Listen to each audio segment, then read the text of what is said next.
On first and goal, Bennett to Bowers. And Brock Bowers scores, and Georgia draws first blood. Welcome to Sikkim 365 Radio. First and goal from the 8. Young throws, has his man. Touchdown. Slade Bolden. Sikkim 365 Radio is presented by IdealMRI.com. High-quality MRIs for $497 or less. IdealMRI.com. Your health is important, so is your budget. McIntosh is going to throw it. Lobs to the end zone. Caught. Touchdown, Mitchell. The 3 o'clock hour is sponsored by Waco Custom Marketplace. Meats, sweets, Texas treats, and a cut above the rest. 425 Lake Air Drive, Waco. And they throw deep to an open receiver. Inside the 10, Ja'Cory Brooks. Down to the pylon. Touchdown, Alabama. Now here's David Smoak, Paul Catalina, and Craig Smoak. All right, here we go on this Monday, January 10th, National Championship afternoon. Alabama, Georgia. Somebody from the SEC will win a national title. Alabama's basically, of course, owned that now for over a decade, but that is tonight, and we'll hear from Ivan Maisel, Tim Brando, and also Anthony Dasher on Alabama and Georgia, among some other comments as well. There's a lot of news when it comes to college football, including Baylor having some players coming back who could leave, and also even commitments as well. Also, the NFL playoffs officially have begun. What an absolutely phenomenal final weekend of the NFL season. And we'll dive into Texas Tech men's basketball. Fantastic win at home against Kansas. And they have Baylor in Waco tomorrow night here at the Farrell Center. Paul's Top 5, David Hellman on the Cowboys, and much, much more. And at some point today, I want to get into the hand-wringing, the gnashing of teeth, the panicking on some records being broken in the NFL, and there's an extra week, and how people get lost up in that. But let's start with this.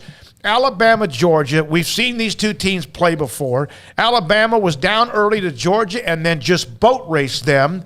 I would think Georgia's had plenty of time to figure out what went wrong and whether or not they can figure that out. And then if they can figure that out, then I'm sure Nick Saban and Alabama will trump that as well.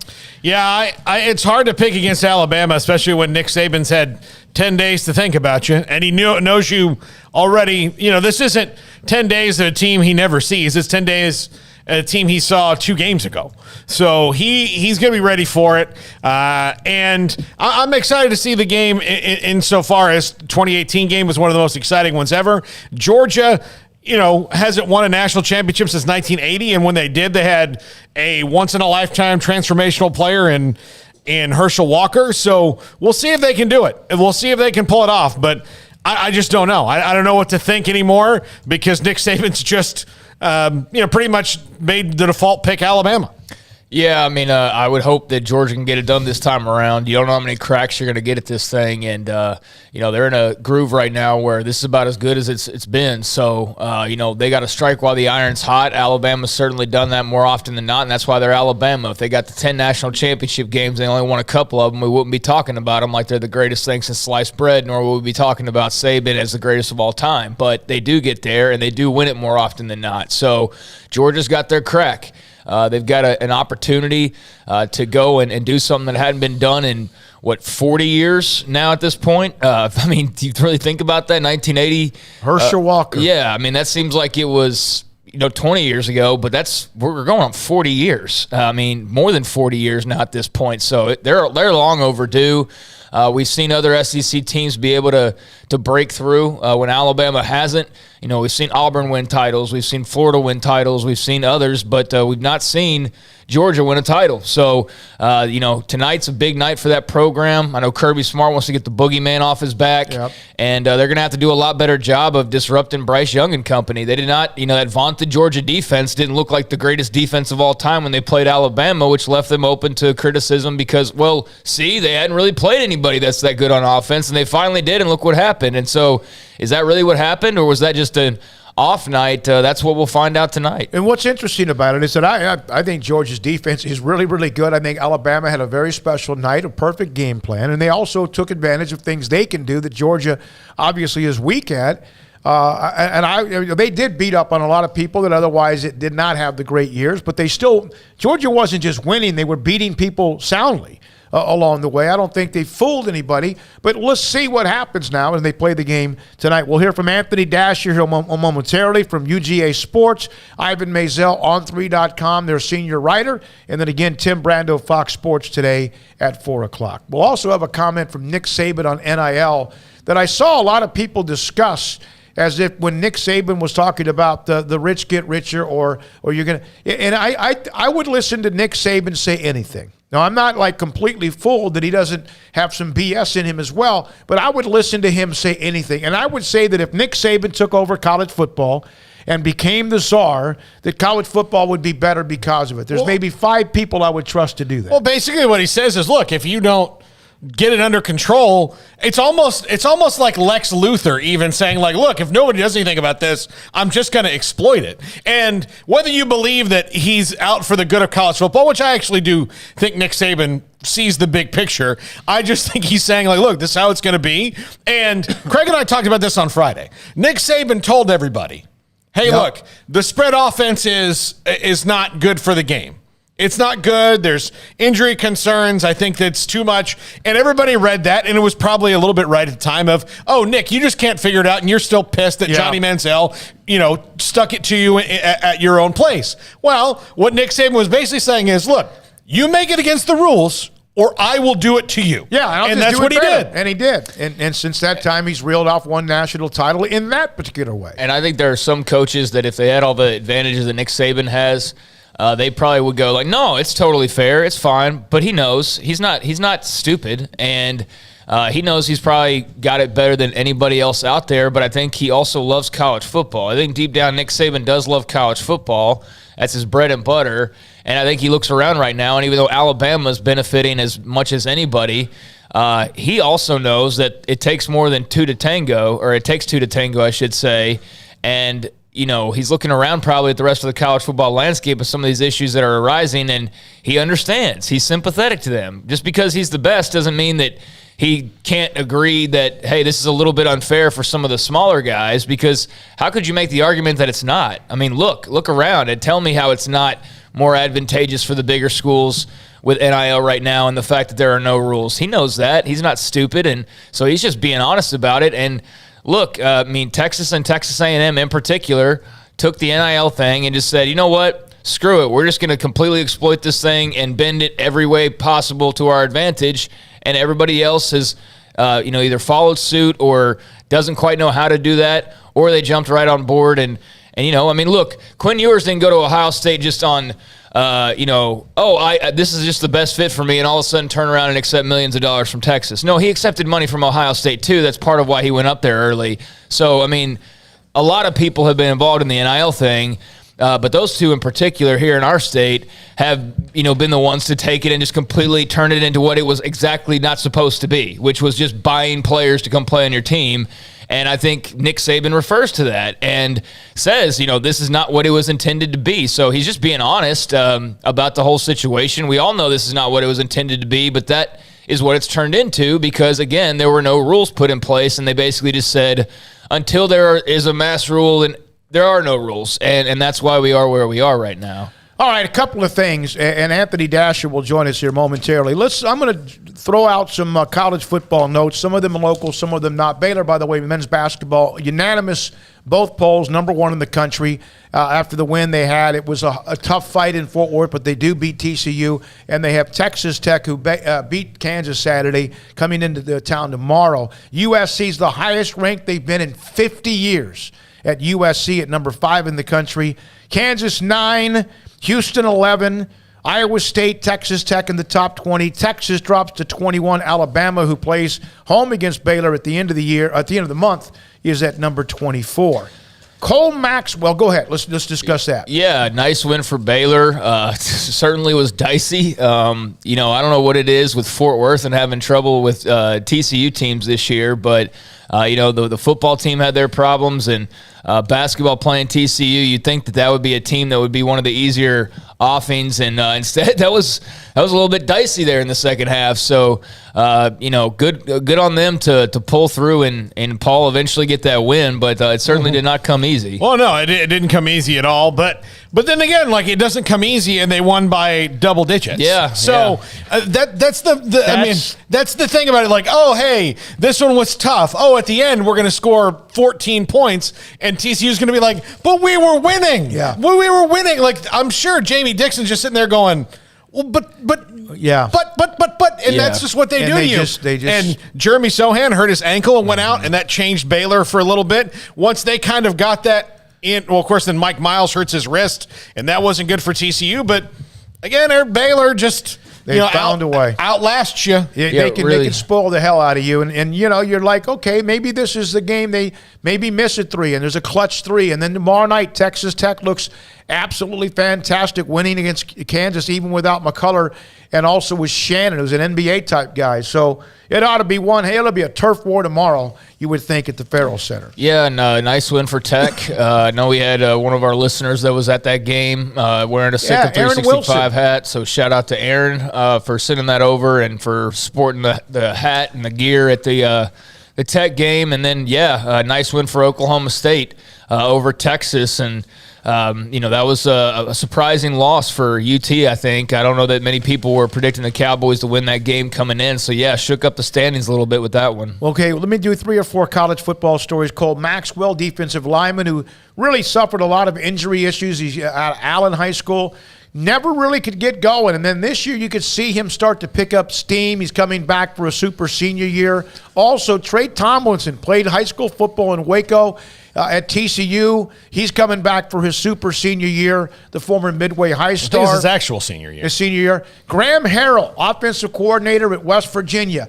I had an idea, and I wasn't here Friday, but this was going down. It was just a matter of time, but I bit my lip on it. We had inside information on this from, we've known for 2 days, man. We've known for a couple of days because of Jennifer and her relationship with Graham Harrell and the family, but he's the offensive coordinator. And then what's interesting about that is Jackson Dart today from USC entered the transfer portal. You would think 2 things. Does that mean Caleb Williams, USC, or does that also mean he follows Graham Harrell to West Virginia? I don't know the answers to either of those questions. Jackson Dart to West Virginia would be a boon if Graham Harrell can bring him with him. That would be a boon for them. I'm pissed at my sister because I've known for 2 days about Graham Harrell, and thanks for the insight, but, couldn't say anything. Yeah. And was like, this would be a nice story to break because nobody knew. I looked at every West Virginia website. They had not even mentioned his name, not even a sniff. And then today I see, what an incredibly privately well wrapped up search this was, and I've known for 48 hours. I've known for 2 whole days that this was happening and couldn't say anything. I'm a little pissed about that, but regardless, hey, blood's thicker than breaking the story. I asked her, I was like, what's the point of having the insider info if I can't even just share it? Like, seriously, you get this great connection and, like, can't even say anything. Yeah. But anyways, I know that, the Harrell family was, like, wondering what was going to happen. I mean, with the whole USC thing turning out the way that it did, with Lincoln Riley coming in, I know that was very weird for the coaches that were there when Riley's crew arrived to share that space and finish out the season. And then, after that, a little bit of uncertainty for Graham of, like, where am I going to go? And he's in a weird spot of being an OC at USC where you don't really want to go be a running backs coach somewhere, and you wondered what spots were still open as the coaches' hires were coming across. And sure enough, there was West Virginia. And sure enough, they definitely need a change at OC. They definitely need a change at quarterback. So automatically, I think that's a great hire for West Virginia, an upgrade. And if they get Jackson Dart, then that completely changes the entire outlook of that team next year. Colin Klein, officially the offensive coordinator for Kansas State moving forward. And tonight at 7 o'clock, Cameron Ward will make a decision. Incarnate Word, quarterback who had a hell of a good career there, down to Ole Miss, Washington State. Incarnate Word, who's the head coach, is now G.J. Kinney, will join us this week. Houston and also Prairie View A&M, right outside of the Houston area. And I know we got a guest I want to say real quick. Cole Maxwell, that's a big deal. I mean, they're going to basically have their whole D-line back next year as a result of that. He took a long time to get going because of injuries, but he finally got going this year, was healthy all the way through, and played really, really well, made some big plays. Didn't he? Who was the one that it wasn't him that hurt the quarterback in the Ole Miss? That was Matt Jones? Yeah, it was Udley, I think, maybe that did that. Yeah. But no, Cole Maxwell had a superb year. And I also want to mention in terms of USC, they re-offered Connolly running back Trey Wisner. Connolly, a school here in the Waco area. They've got a fantastic junior running back, Trey Wisner, and the Riley staff has re-offered him. So he's still got that USC offer, so good for Trey Wisner. All right, Anthony Dasher covers Georgia. They played tonight against Alabama in the rematch from about, a month ago in the SEC championship game, and from UGAsports.com. Anthony, thanks for your time. We appreciate it. Happy New Year to you. So what makes you believe that what Georgia can do to turn around what happened to their defense in the SEC championship game? Well, I guess right off the bat, it's I guess in a way it's hard to imagine Georgia playing as bad defensively as they did that first game. But the reason I think I think Georgia does have a chance of this one. Again, I do expect you'll see them make some adjustments. I think the fact that John Mechie is out of this game for Alabama, with that torn ACL, I won't say make it easier, but it should alleviate some of the problems that they faced that first time in Atlanta. And, of course, it all boils down to how well Stetson Bennett can play. If Stetson can avoid the turnovers, avoid the pick sixes, avoid the interceptions in the red zone, and just, manage the offense and run it like Todd Monken was, then Georgia will have a chance to win this contest. What do you think is the biggest thing that they have to stop Alabama from doing? I mean, you mentioned Mechie, but the thing that happened, the things that happened last time, what can they, if they nip one of those in the bud, will it be a different game? If they can, again, get better pressure on Bryce Young, get him to the ground a few times. I mean, they didn't get a single sack in that first game. Then they have a tackle for loss in that first game, and allowing Bryce Young just to sit back in the pocket and just survey the field and throw to the spot. I mean, he's going to be tough to beat. If that same thing happens tonight, then Alabama will win this football game. Anthony, what's some of the more interesting things that you've taken away from Kirby Smart in the build-up? What's maybe been some things of interest from his side heading into tonight? Well, he's really tried to keep it low key, all week long. Since the team arrived in Indy on Friday, it's people keep bringing it up. Georgia's not won a national title since 1980.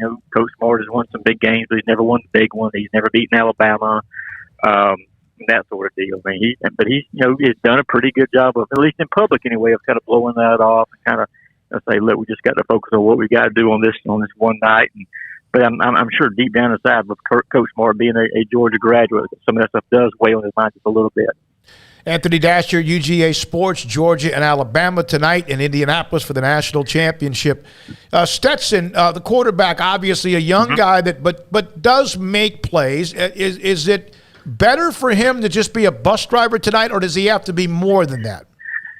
I think he's got to be more than that, but he's not really a young guy. This is a fourth year, playing. I mean, he was on that 2017 team as a walk-on quarterback, and he's played.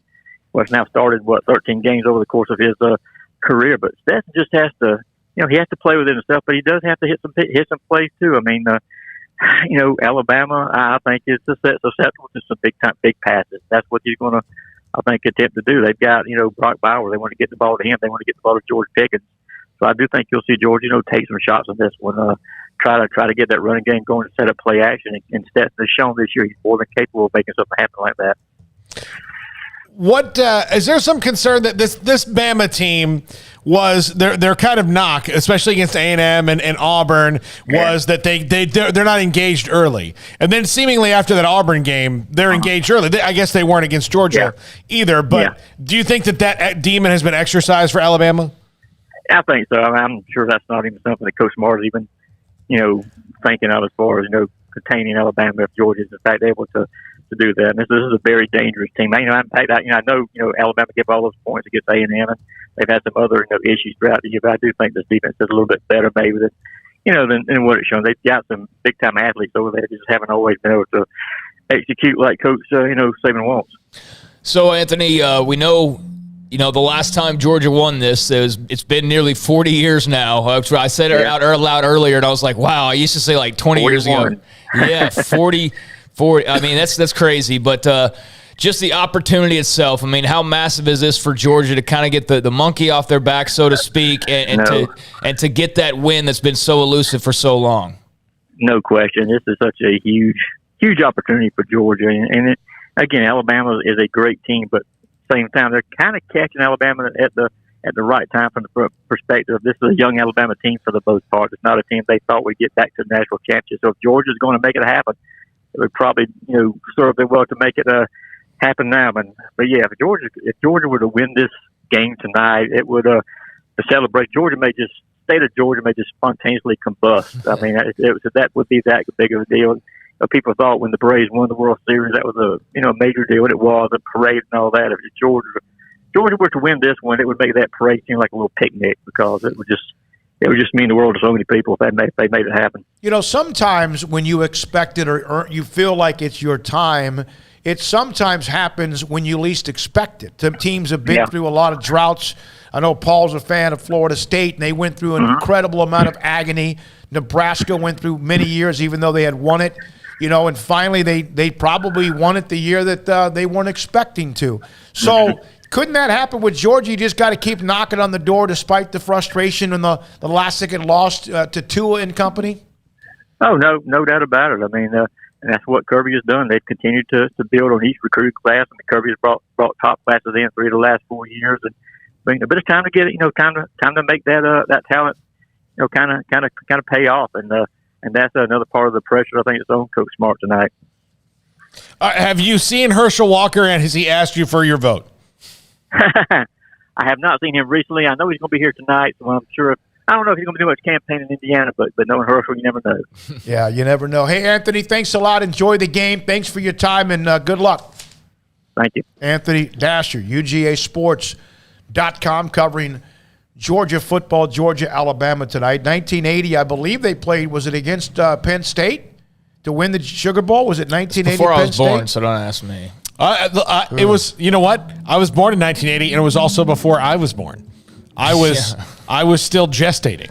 Yeah, I think you may be right. I had no idea, though, off the top of my head. I always remember 1980 in Georgia, but I don't remember any of the details about it. But, yeah, tonight's a golden opportunity. Notre Dame. Okay. Yeah. Golden opportunity for them, and, it's going to be tough. I mean, it's Alabama and Nick Saban. It's a buzzsaw of a program, and not too many people are able to break through them. But Georgia, I think, slight favorites going into tonight, so – I know there's a feeling, kind of like Anthony alluded to, of catching them at the right time, or this is the moment or whatever. So we will see tonight. I mean, I know those nerves of anticipation when you got a few hours left to go, and you're just kind of like, all right, get here already.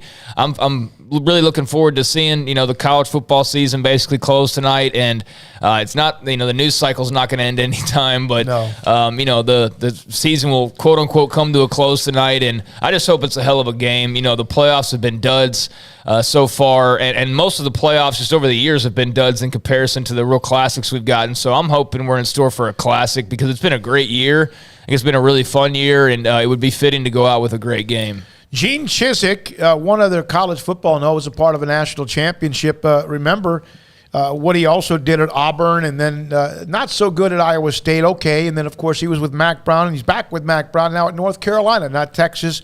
That was a note from over the weekend as well, to become the assistant head coach for defense to help North Carolina try to get to maybe where they wanted to be and where they weren't this year. Mac and Gene right again. Yeah, absolutely. He was there for a couple of different years, and so that's one of the other stories with a little national championship flavor to it as well. Sometimes you have to have a once-in-a-lifetime player. When you think about some of the so-called, or they are so-called blue bloods, Georgia's known as a blue blood football program, right?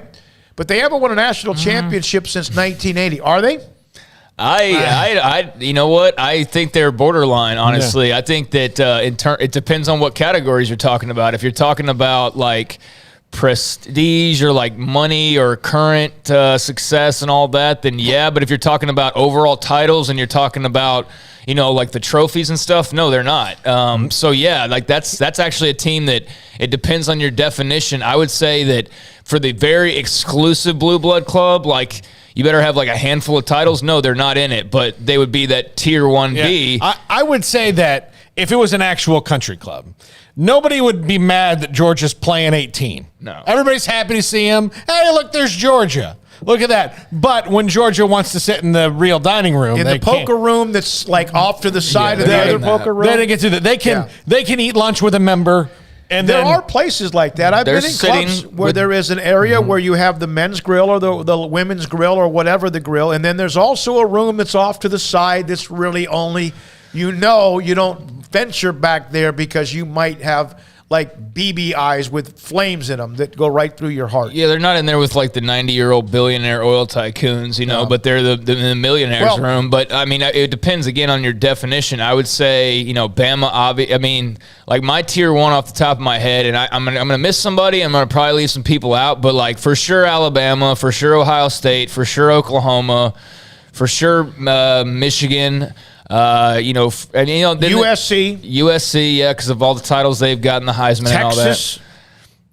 Here's where I start to get a little, because I'm talking about like elite. Yeah, like I'm talking about like you got like 5 or more national titles and like 3 or more Heisman. Like I'm talking about the most elite, not you've got a couple of each and or. Then no, you're not in the same category as currently Texas. Here, I brought this up for this reason. It took Herschel Walker to help Georgia win their first national title since I think it was like 42 or whatever.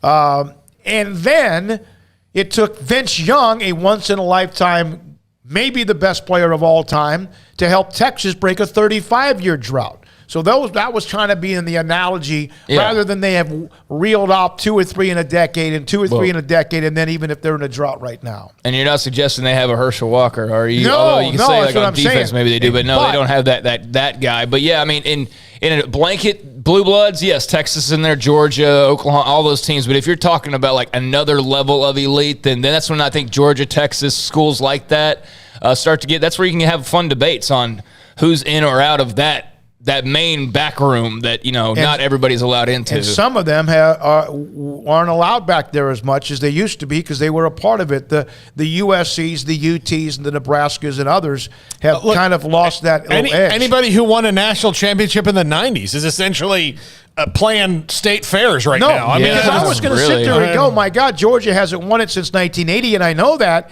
And yet I'm like, well, hell, I'm starting to think about Nebraska hasn't won it since 95, 97. That's a long-ass time. There you go. That's my point. Is Nebraska blue blood? I would say they are teetering on the answer more to being no, because most people don't remember that far back. Yeah. But, I mean, if you won – that hurts me to say. If you won from 90 to 2001, 2002, 3 – like right now, it's been so long since you have. Look, the thing about what they did in the 90s, they won 3 times. Yeah. And then played for one when they shouldn't have in 01. Florida State's right there. I mean, they won it twice in the 90s, won it in 2013, so they've won it enough. The only reason FSU has pool membership right now is because they won in 2013. Because they're within the decade. Because they're still using their father's debit card. They're within the decade. And Oklahoma's in that category, but look, they're looking at 21 years without a national title. That's exactly right. 21 years without a national title. All right, so it's great. I'm glad I'm back. Craig and Paul did an incredible job. There were a couple of days I didn't feel very good. Obviously, I had COVID,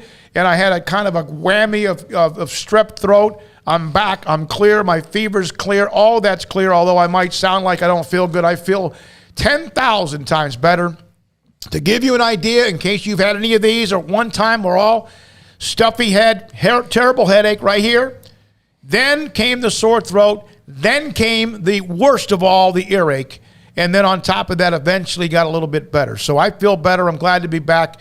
And I appreciate, I listened to whatever I could, certain segments. You're right about Van McElroy. That segment was awesome. Beyond incredible. All right, when we come back, he's the senior writer and also vice president of editorial content, for On3.com. Ivan Maisel on Alabama, Georgia. Next on Sikkim 365 Radio. DiscoverWoodway.com. It seemed like it's been forever since I mentioned a lot of the events that they have coming up, because it has been. But they do have one, and it's now within a month of what is going to happen. Special events that they have, including what they're having with the father-daughter dance in early February. What a great, it's actually, why not, right? It's called Over the Moon, or To the Moon and Back. The father-daughter dance is February the 5th, 6:30 until 9 o'clock, $30 per ticket. You have to do this, right? DiscoverWoodway.com. It's going to be inside the pavilion at the Arboretum. Fathers share a night to remember with the daughter and or daughters, and also enjoy delicious dinner, awesome music, fun crafts as well, and inside the Arboretum, which is a spectacular facility for special events, banquets, weddings, and even this, of course, as well. Best party attire, semi-formal wear. You go to discoverwoodway.com for the father-daughter dance that's coming up on February the 5th. There are other events as well. There's a mother-daughter brunch. Discover Woodway, 7 hotels. If you're coming to Waco and you don't find one or you don't know where to look, go to discoverwoodway.com. If you're coming into town to watch a men's basketball game at the Farrell Center, a women's game, they're back from COVID, it appears, and, of course, also Magnolia, the Silos, or anything else in Waco. It's discoverwoodway.com. This month, it's all about the championship drive as our hometown team celebrates the Big 12 championship and a Sugar Bowl win. So can you in your new vehicle from Allen Samuels Chrysler Dodge Jeep Ram in Waco. During the Start Something New sales event, shop for power, performance, and reliability from our selection of the new 2021 Ram 1500 Lone Star. Are you planning your next adventure? Choose from a range of Jeep models, including the 2021 Jeep Grand Cherokee. Take home the trophy from Allen Samuels in Waco. Come by. Let's be friends. How did Edward Jones become one of the biggest financial service companies in the world?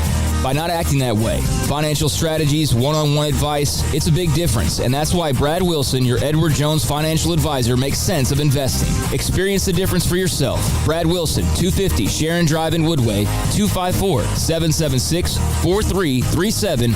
Edward Jones, member SIPC.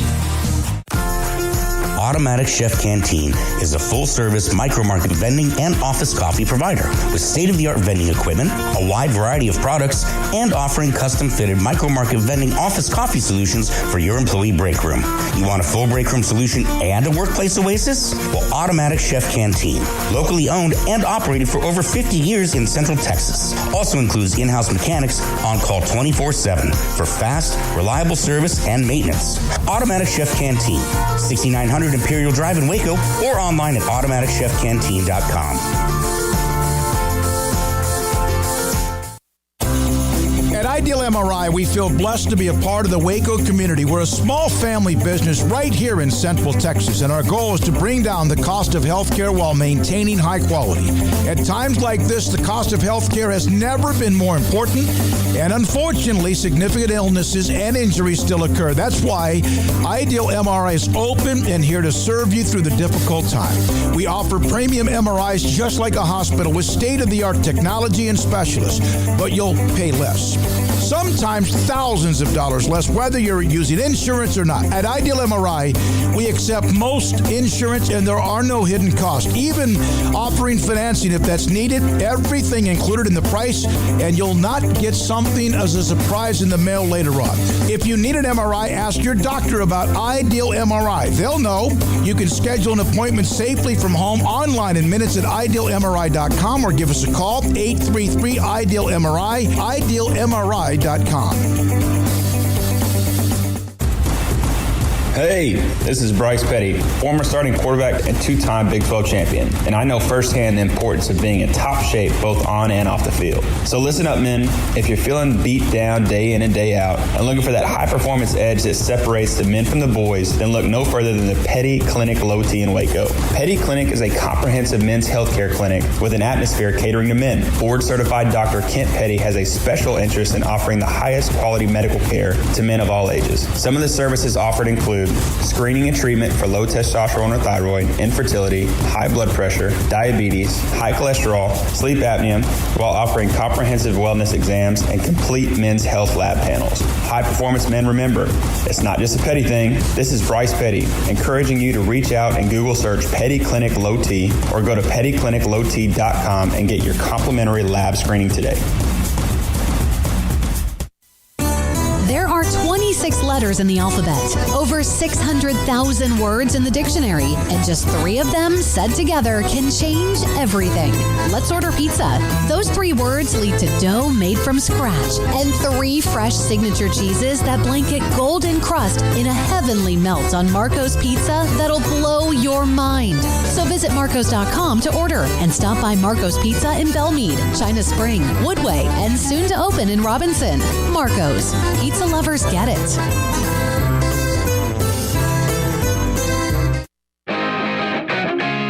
This is Sikkim 365 Radio. Text us at 254-339-1122. The Sikkim 365 Radio text line is sponsored by Riverbend Liquor and Wine, with the most extensive variety of craft beer in Waco. A hidden gem on Lakeshore Drive and 19th Street. Tonight, Alabama and Georgia.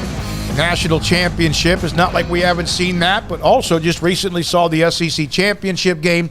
Vice President of Editorial and Senior Writer for On3.com, longtime college football and writer Ivan Maisel join us, Sikkim 365 Radio. Ivan, thank you very, very much. I think everyone kind of thought at some point this is the game we would get, although Michigan appeared to be someone that was more than capable. Your thoughts about where we are and how much could Georgia learn from what happened to them when Alabama just ran right through that pretty good defense a month ago? Well, David, you hope they learned a lot, right? I mean, because otherwise, they will be made quick work of again. And yeah, I have to think they will. I mean, the big question will be: do they let Jamison Williams run behind them, and if they take him away, can Alabama run against the defense that didn't let too many people run? So it's going to be interesting. Is there a lot of pressure on Kirby Smart to actually get this done, given that it's been 41 years since Georgia's done this, and here they are, and unfortunately they're staring down the belly of the beast with Alabama? Well, of course, and certainly it's something that all of us have taken note of. But I think all of that pales before the pressure he's putting on himself, which, frankly, and I think he would admit it, is part of the reason that Georgia has not played well against Alabama. I think it's so important to him not only to win the big game, but to win the big game over Alabama, that I think he's just gotten in his own way. Ivan, we talked a lot about what this would mean for Georgia, the 40-year drought and all that. Bama's won a bunch of titles under Saban, but what would this mean for Alabama, and would it just mean more of a stamp on the greatest run we've ever seen in college football history? Yeah, I mean, it would truly be remarkable. He would become the second coach to win a national title in his 70s, joining Bobby Bowden. I don't know what other – I'm sure there's some other superlatives, but, for me, the fact that it would be his 8th national championship is remarkable, in 7th in 15 years at Alabama. I mean, if you win it almost every other year, that's certainly in college athletics. We hadn't seen anything like that since John Wooden, which was a long time ago. You brought that up, and we just mentioned, USC's now been in a pretty good drought. Texas 05, Nebraska 1997, Georgia 1980, and we all love college football, but this is unprecedented. There's no doubt it's like the 1960s and 70s UCLA. Is this, you know all about the push for more playoff teams or whatever. Is it going to change who we get in the end, or is it just going to maybe create the possibility of one or two Cinderella stories? Well, the commissioners met for 3 days here today and came away with no decision whatsoever about a playoff. They can't agree, and and they need unanimity right now in order to break the current contract, which has 4 more years to run. So if we don't get more teams in the playoff, we're going to get more of the same, which is dominance by the SEC. And look, David, I mean, we got 4 teams now, and there's a distinct difference between number 2 and number 3. So, I don't know that's not going to improve when we go to 12 teams. What we'll get is a lot like what we see in March. We may get a great game between 5 and 12 or between 3 and 6, but I think at the end it's still going to be, a very small number of teams that can win a national championship. Do you think that some of the things that, say, like Jim Phillips was holding out for, which is automatic qualifiers for the Power 5 and all that, are kind of just him wanting to have more control in this than he may actually have? Because based on the situation, when would the P5 not automatically be in it by winning it? I don't understand what they're holding out for. Yeah, I don't either. And if the concern is I think the option that was presented originally was the highest ranked conference champions. I think it was the 6th highest ranked conference champions. If he's concerned that 2 other conference champions would finish ahead of his, then that they need to work to make their get better football. I mean, it's not that hard. I don't know why he thinks that would be a good solution for everybody. You wrote a story about Bryce Young and what he is, the man of the moment, and what he's done in such a short amount of time. What did you learn the most about him in your story? Well, I've written more than one about him. David, he is an unusually mature 20-year-old, and I said that briefly in today's story. I said it at great length in a story last month, and there's just the coaches at Alabama, everybody that's come across this kid just can't get over the fact that he doesn't get rattled. And if you watch him play, there's a sense of calm about him, even when the pocket is collapsing, even when he's being chased. He just never looks like he's hurrying. And that's a remarkable gift that very few athletes have. Ivan, thank you very much. Appreciate it. Enjoy the game. National championship, okay. Georgia, Alabama. Appreciate your time. Anytime, David. Thanks. Ivan Maisel on 3.com with us. We had a chance to have Ivan on back during Big 12 Media Days, which, of course, is right before college football's landscape changed again with the Texas OU SEC story. And on 3.com has grown and done a great job. And nice to have Ivan, who's been covering the game for decades. Yeah, it's just disappointing to hear how much tired head he gets in his voice, like everybody else, when talking about the playoff and the playoff, discussions that turn inevitably into them parting ways with absolutely nothing getting done, and everybody just still sitting in their corners with their way that they want this thing to be done. So, yeah, it looks like we're going to be sitting with the 14 playoff for at least the next handful of years until that contract runs out. Of course, something could always change that. But right now, it seems like there's a bit of a stalemate. And, I saw a bunch of reporters talking about it yesterday as all these guys were leaving these meetings and just, it's more the same that we've seen over and over again whenever these meetings have taken place. Like, bunch of talk and no result other than the one that we already had going in. So, it's interesting to see all the different viewpoints and what's holding up who versus what's holding up some other party, and why they all know, like, hey, yeah, we probably need to do something, but they just continue to walk away from the table without having anything done. So as long as that continues, we're going to have the 4 teams, and there's certainly a party that believes that, well, what's the big deal? I mean, so what? We'll see a 5 versus 12. Still going to be the same result, and that's the attitude of some people. That's not necessarily mine, but that is the attitude of some, and that's one of the attitudes that's preventing any expansion. But hey, there's people that believe that 4 is the right number and that it doesn't need to expand. So it depends on what line you're in. But disappointing that they can't all get on the same page. We got to break in another segment before 4. Okay, Tim Brando joins us today at 4.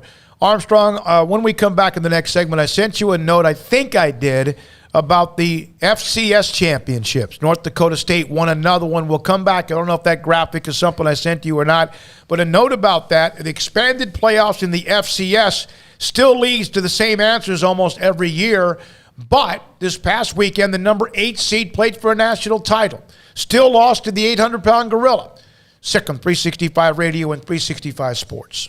BetUS.com, the 3-decade leader. Look, it's not too late right now to go to BetUS.com. Use promo code SICK'EM125 or SICK'EM200. 125% bonus on cash or 200% bonus on crypto for a $50 deposit. Right now, do that, and you can make a bet on tonight's game. All kind of action, props, all that stuff will happen on BetUS.com. Or the NFL playoffs this weekend. You can make a bet on tonight's game. You can make bets on the NFL playoffs this weekend. The NBA rolling along. College basketball rolling along. NASCAR, UFC, golf's about to get going in earnest. All of that available on BetUS.com, the 3-decade leader. Use our promo codes, SICK'EM125 and SICK'EM200 at BetUS.com. Baylor University is where lights shine bright. So, let there be light. Let there be roommates and teammates, scholarship and championships. Let there be fresh starts and new traditions, fast friendships and lasting impacts. Let there be laughter. Let there be joy. Let there be light. Baylor University, where lights shine bright.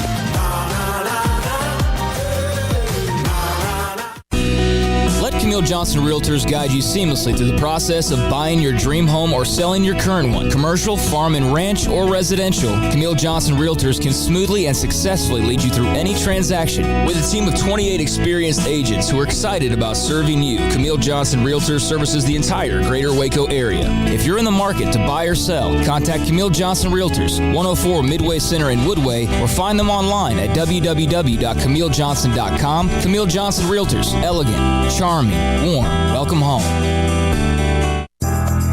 Riverbend Liquor and Wine, Lakeshore Drive at North 19th Street in Waco is a hidden gem. They've got a great selection of spirits, wine, and the most extensive selection of craft beer in Waco in their gorgeous walk-in fridge. And they have an amazing array of high-end bourbons like Pinhook, Weller, Buffalo Trace, Brush Creek, Hotel, Garrison Brothers, Thomas S. Moore, Hooten Young, and Bardstown. Great customer service and a convenient and speedy drive-through window. Riverbend Liquor and Wine. Find out more on Facebook and Instagram. Do you or your kids get nervous about going to the dentist? Stonewood Dental, Dr. Steve Childress, he can help. I've spent a career taking care of patients who as children had bad experiences, and now they're adults that hate going to the dentist. If I get a kid at 3 years old and they come every 6 months and it's a happy experience, it's normal for them. Now they have an accident at 6 or 7 or 8 at school. Now they have a broken tooth or a trauma, and they have to come here. They're used to lights, they're used to water in their mouth, they're used to experience, they already trust us. It's amazing what we can do with that kid without it being a negative thing. But if I see a 6 or 7 or 8 year old that's never been to the dentist, and now they have a trauma or an unfortunate unexpected toothache, it's harder to do that for that kid and it not be somewhat of a negative experience. So bottom line is I try to teach kids and adults and teenagers, everybody, the way I'd want my family treated, which is where it's a necessary part of life. You just take care of it. It doesn't have to be that big a deal. Learn more, stonewood-dental.com. When we moved to Texas, we were like fish out of water. We didn't know anyone in our neighborhood until our Texas Farm Bureau insurance agent came to the house. She was so helpful and reassuring, a friendly face with that Texan hospitality I'd heard about. When we purchased a Texas Farm Bureau insurance policy, we knew we were making the right choice. We knew our family would be protected. Stop by and see our agents at one of our 3 McLennan County locations. Coverage and discounts are subject to qualifications and policy terms and may vary by situation. It's plain and simple. Waco Custom Marketplace is the one-stop shop for what you need for tailgating, from charcoal, cold beer, and wine. And, of course, customize your order with brisket, tri-tip, sausage, wings, smoked pork tenderloin, country-style or pork spare ribs, marinated beef and chicken fajita meat, ground beef and chili, meat, hot dogs, and burgers, buns, seasoning, sauces, chips. There's fresh baked bread and kolaches every day, breakfast sausage links. And you can also customize your favorite cut of steaks from Select, Choice, or Prime, bacon wrap fillets, ribeyes, New York strip, sirloin, T-bone, and porterhouse. Full service butcher shop includes pork, poultry, beef, chicken, and seafood, serving Waco restaurants and families since 1940. Your one-stop shop for beef, pork, poultry, and seafood needs. Waco Custom Marketplace, 425 Lake Erie Drive, or WacoCustomMarketplace.com.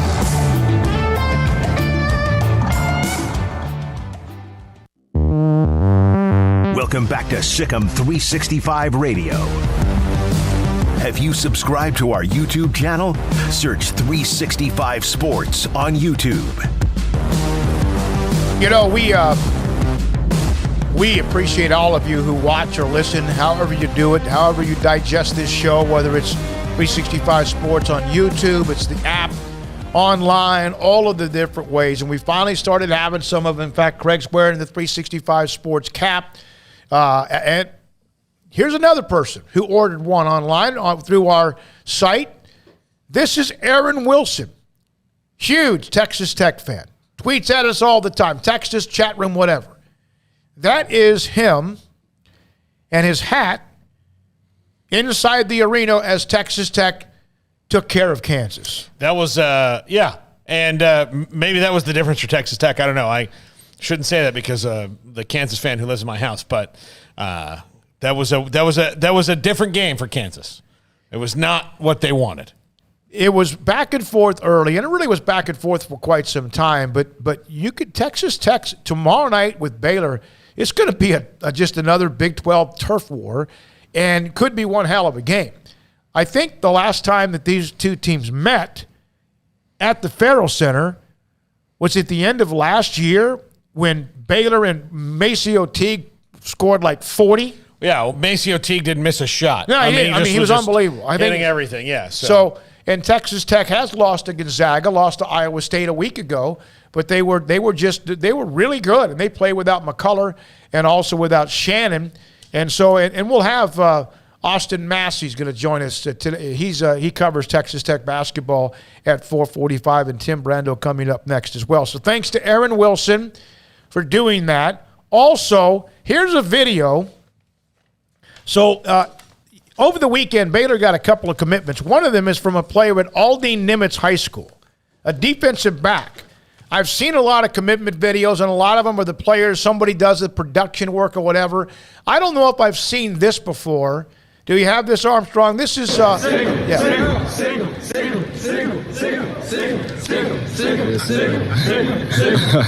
louder. I want to thank everybody on the coaching staff at Baylor for believing in the coach. Yes, sir. Me too, coach. Yes, sir. Made a great decision, man. I mean, this is not only for the next 4 years. This is the next 40 years. This is relationships. You know, once you're a Baylor Bear, you're always going to be a Baylor Bear. We've got your back. Yes, sir. I can just see you playing early. I can see you having success on and off the field. So fired up for you, man. So fired up. Yes, sir. Thank you, coach. You got it. Enjoy today, okay? Yes, sir. You too. Hey, Coach, this is Coach Grant. I got my boys in the background. They got something they want to tell you. Hey, tell Coach what y'all got for him. Louder!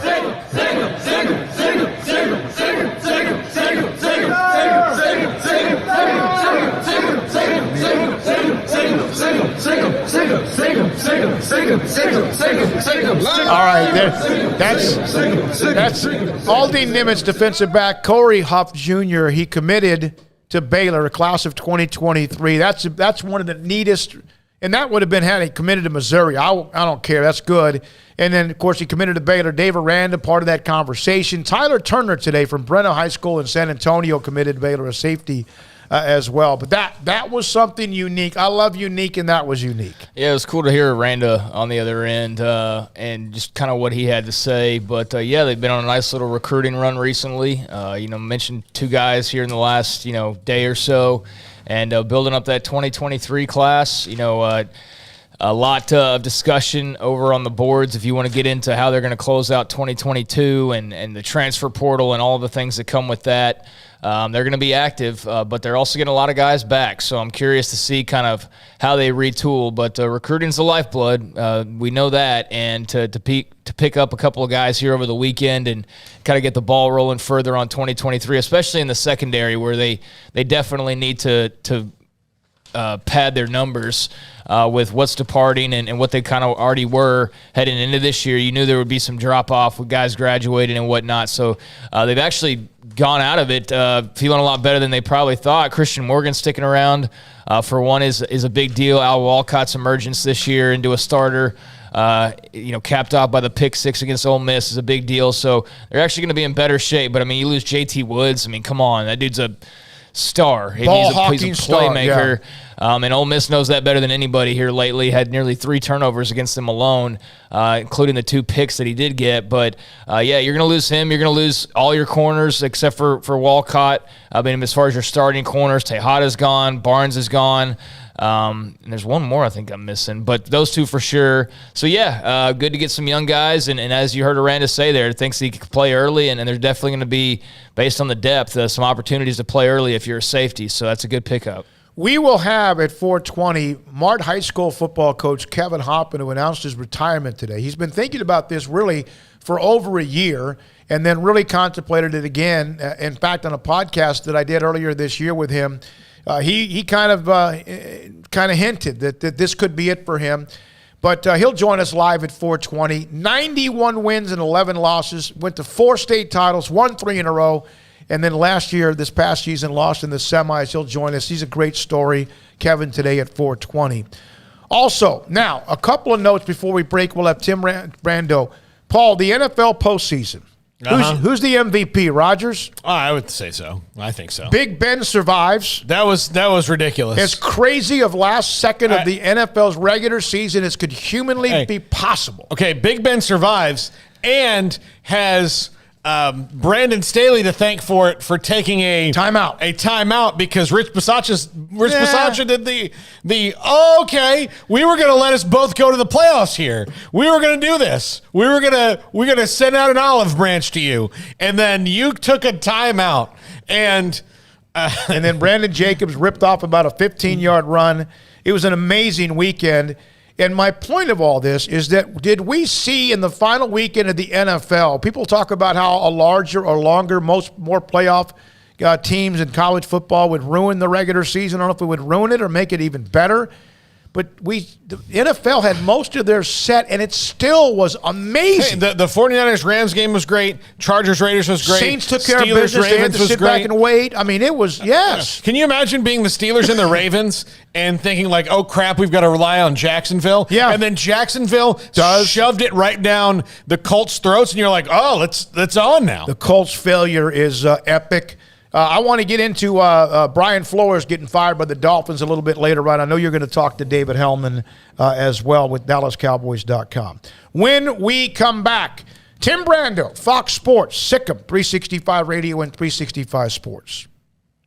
Ideal MRI can help you save hundreds, if not thousands of dollars with an MRI that you may need or someone you know needs because there's some kind of pain that they have that maybe you have in your shoulder, your neck, could be possibility of your knee, your back, somewhere. And you need to find out what it is, and your doctor suggests you get an MRI. It's in Waco, Texas, in the Central Texas Marketplace, idealmri.com. $497 or less for every single MRI. Not $497 the first time and then or maybe $800, $497 or less every single time. Not buy one, get two free, none of that. $497 or less every single time. State-of-the-art technology MRI machine. Told you about the story about Carl Campbell's wife came up because the insurance company did not want her to get an MRI until she finished long therapy. She came up here, got it done, got her job, got her results, and could move on with her life. If there's something that keeps you from sleeping or functioning and your doctor needs an MRI, you tell them about idealmri.com. American Bank has been serving Waco since 1952, and we're just getting started. Hi, I'm President and CEO Dana Hassel. Over the past few years, we've been busy investing in new technology to give you the best banking experience possible. We've also expanded our downtown branch and built 2 state-of-the-art buildings at our Woodway and Bellmead locations. With bright open lobbies plus fast personal interactive teller machines, everyone in Waco is now just minutes away from face-to-face banking. Visit us today and see how we're invested in serving you at American Bank. Member FDIC. Don's Humidor, your home with a 48-foot walk-in humidor with the elite cigar brands from around the world, including the #1 cigar of the year, Aging Room Cuatro Nicaragua. Plus, they have the great brands like Macanudo and Artur Fuente, Rocky Patel, Aston, and so much more. CBD, great for sore muscles, aches and pains, sleep, Vita Dreams, and anxiety, mild depression, general health and wellness. Their staff very knowledgeable on the subject. If anyone is curious about CBD, ask Carol and Ashley. Don's Humidor in the Townwood Shopping Center off Valley Mills in Waco. The year is wrapping up, sports bettors, but BetUS still has your NBA, NHL, college football bowls, UFC, PGA, and of course NFL betting lines up for their 27th year. Live betting on all of it. Log in to BetUS.com today. Use our promo codes SICK'em125 for a 125% bonus on cash, or SICK'em200 if you use crypto. So use the 3-decade leader, BetUS.com. Use promo code SICK'em125 and SICK'em200. In the market for a quality metal building? Since 1943, Pioneer Steel & Pipe has helped Central Texas residential and commercial customers with metal building design, panel options, building components, and trim options. Pioneer Steel & Pipe's residential line is energy efficient, offers low maintenance, reduces insurance payments, is impact resistant, and carries up to a 45-year limited warranty. In addition, they can also help you find a metal building contractor for your project. Pioneer Steel & Pipe with locations in Waco and Bryan and at pioneersboys.com.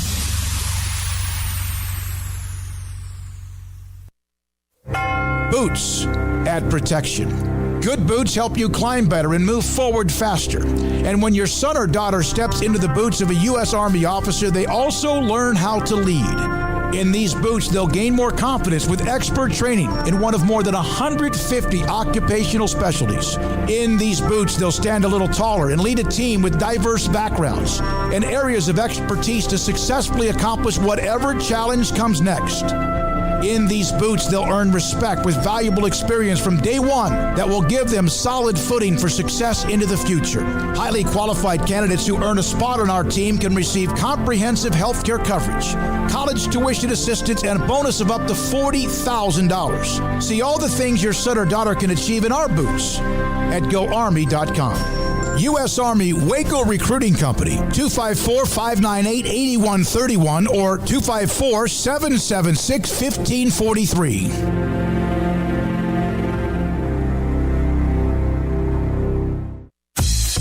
Baylor Scott & White, Southwest Sports Medicine and Orthopedics. The team physicians for Baylor Athletics, diagnosing and treating all sports-related injuries, including concussions. These specialists also provide orthopedic services for athletes and non-athletes alike, whether it's knee or shoulder pain, hand or wrist injuries, orthopedic spine care, and even an arthritis and total joint clinic. Trust the doctors Baylor Athletics trusts. Baylor Scott & White, Southwest Sports Medicine and Orthopedics wants to get you back in the game. Welcome back to Sikkim 365 Radio. And they throw deep to an open receiver.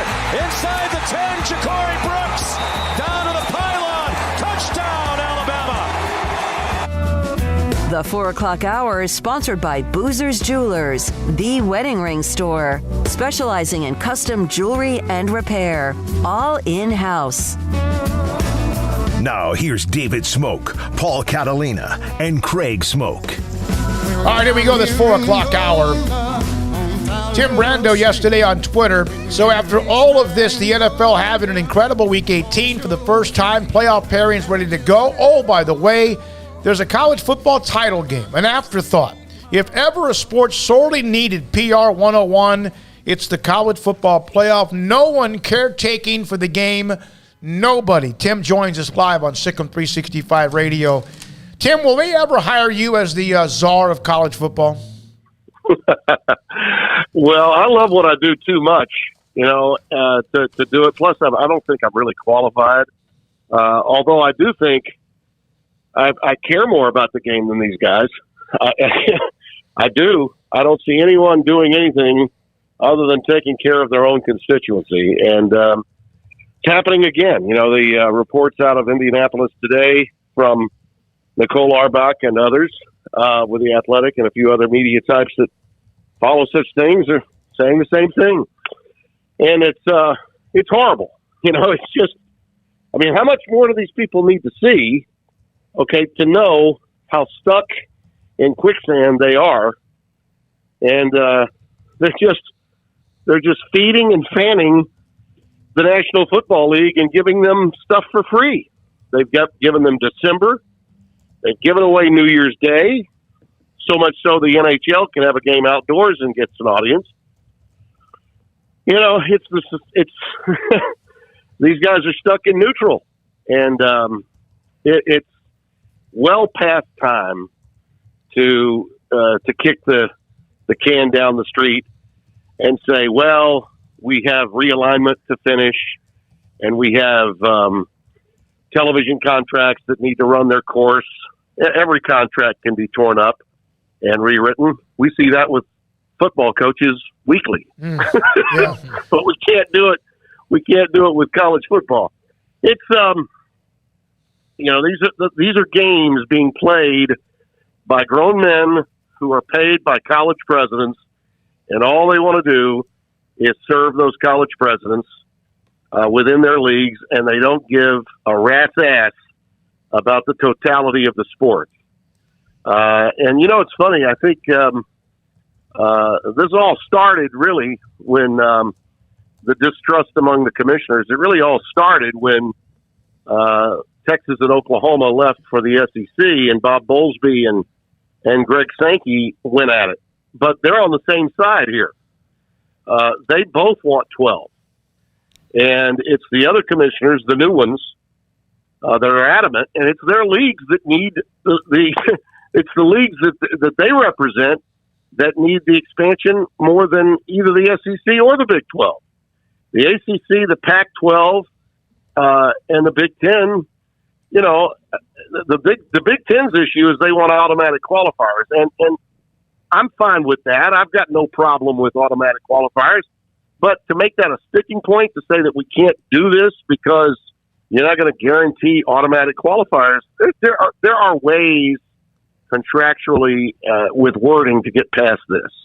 And, these are all reasonably intelligent men that as individuals I respect, but as a group, they are as failed as the United States Congress. They are. Tim, I sit here and watch this, and I wonder what far-fetched eventualities are they worried about?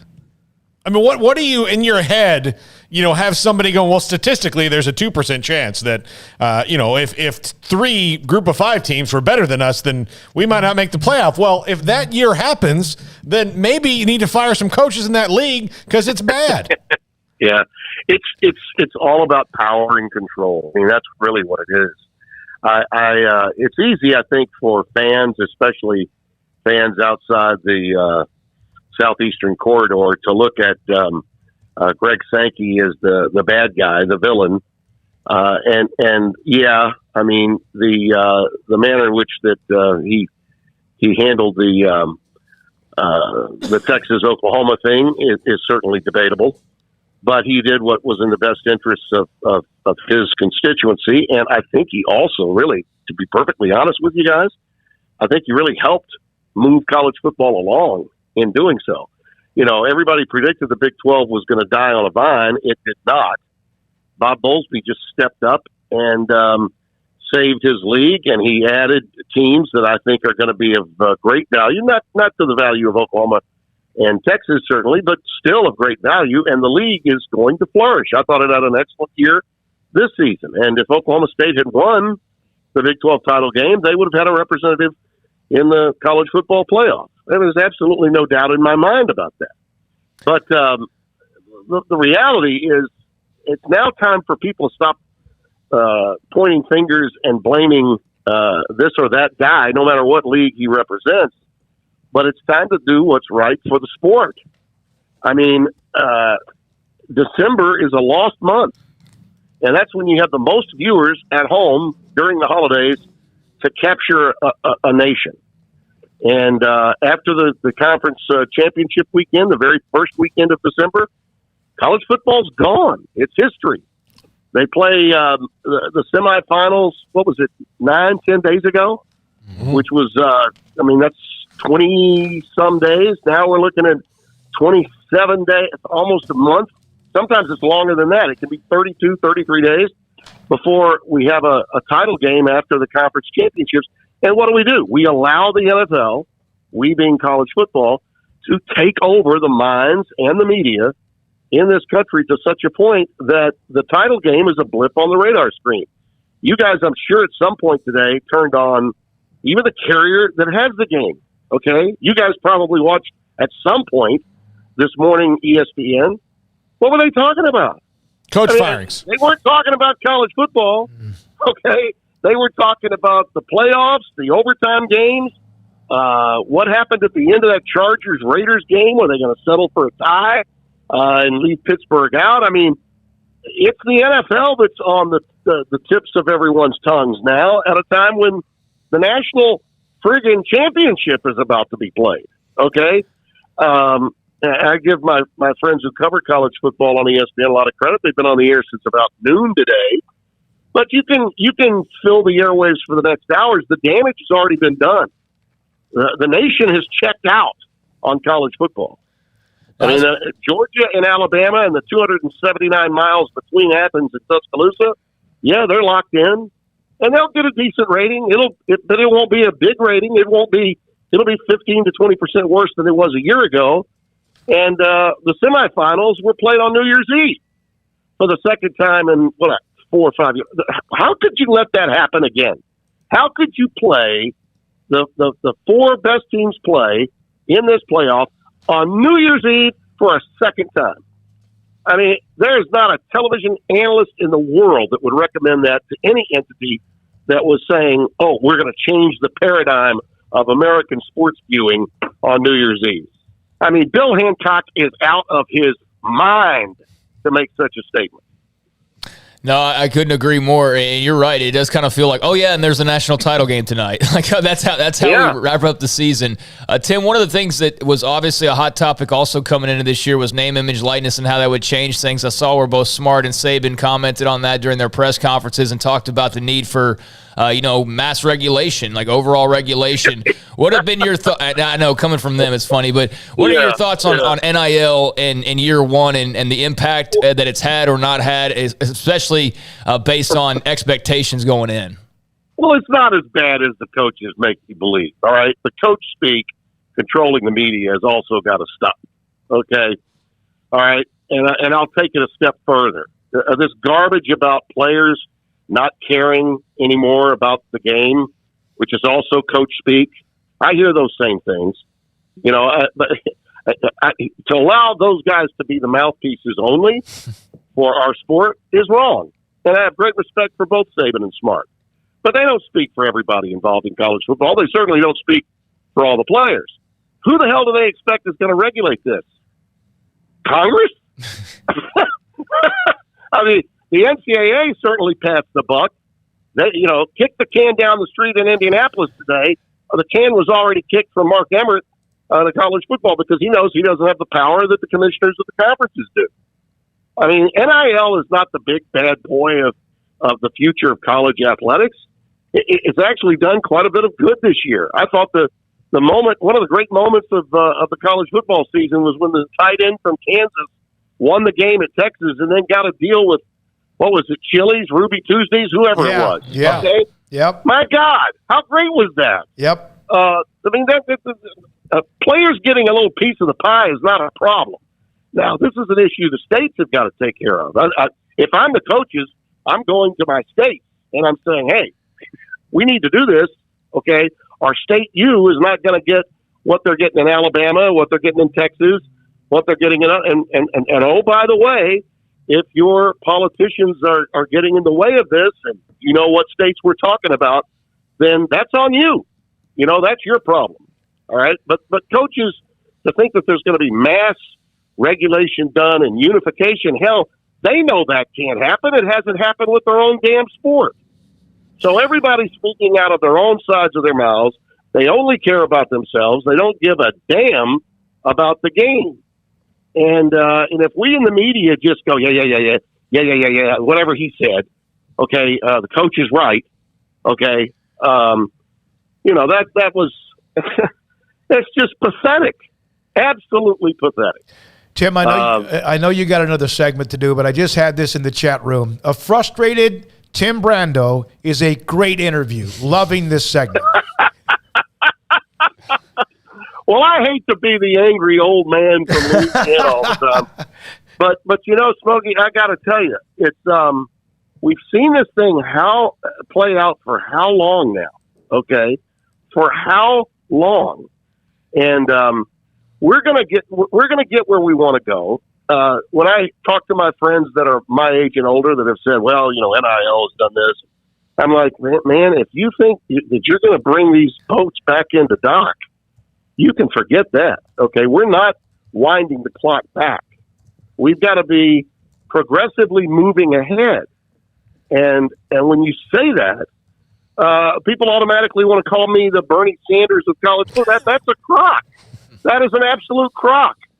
Anybody that knows anything about my political leanings, they're not in the same stratosphere as Bernie Sanders. But the bottom line is college football has been stuck in the mud, looks as though it's run by Neanderthals that are worse than those that govern Major League Baseball for years. Mm-hmm. And the NFL is sweeping in, taking all the money, and using you as a free minor league. I mean, my God, how stupid can you look? Tim, enjoy the next segment. What? Yeah, thoughts on tonight's game, Tim? We're glossing over the national championship game too. But yeah, your thoughts on Bama Georgia round 2? Yeah, Georgia does not win this game. That's another thing that blows my mind. We're now being given the narrative that, you know, these modern day internet athletes just didn't give a damn because they knew they were in. Alabama did because their backs were against the wall, and somehow in the last month, Georgia's figured out all the issues they had with Alabama, and they'll play harder, and because they have more 5 stars, they automatically win. Huh? What?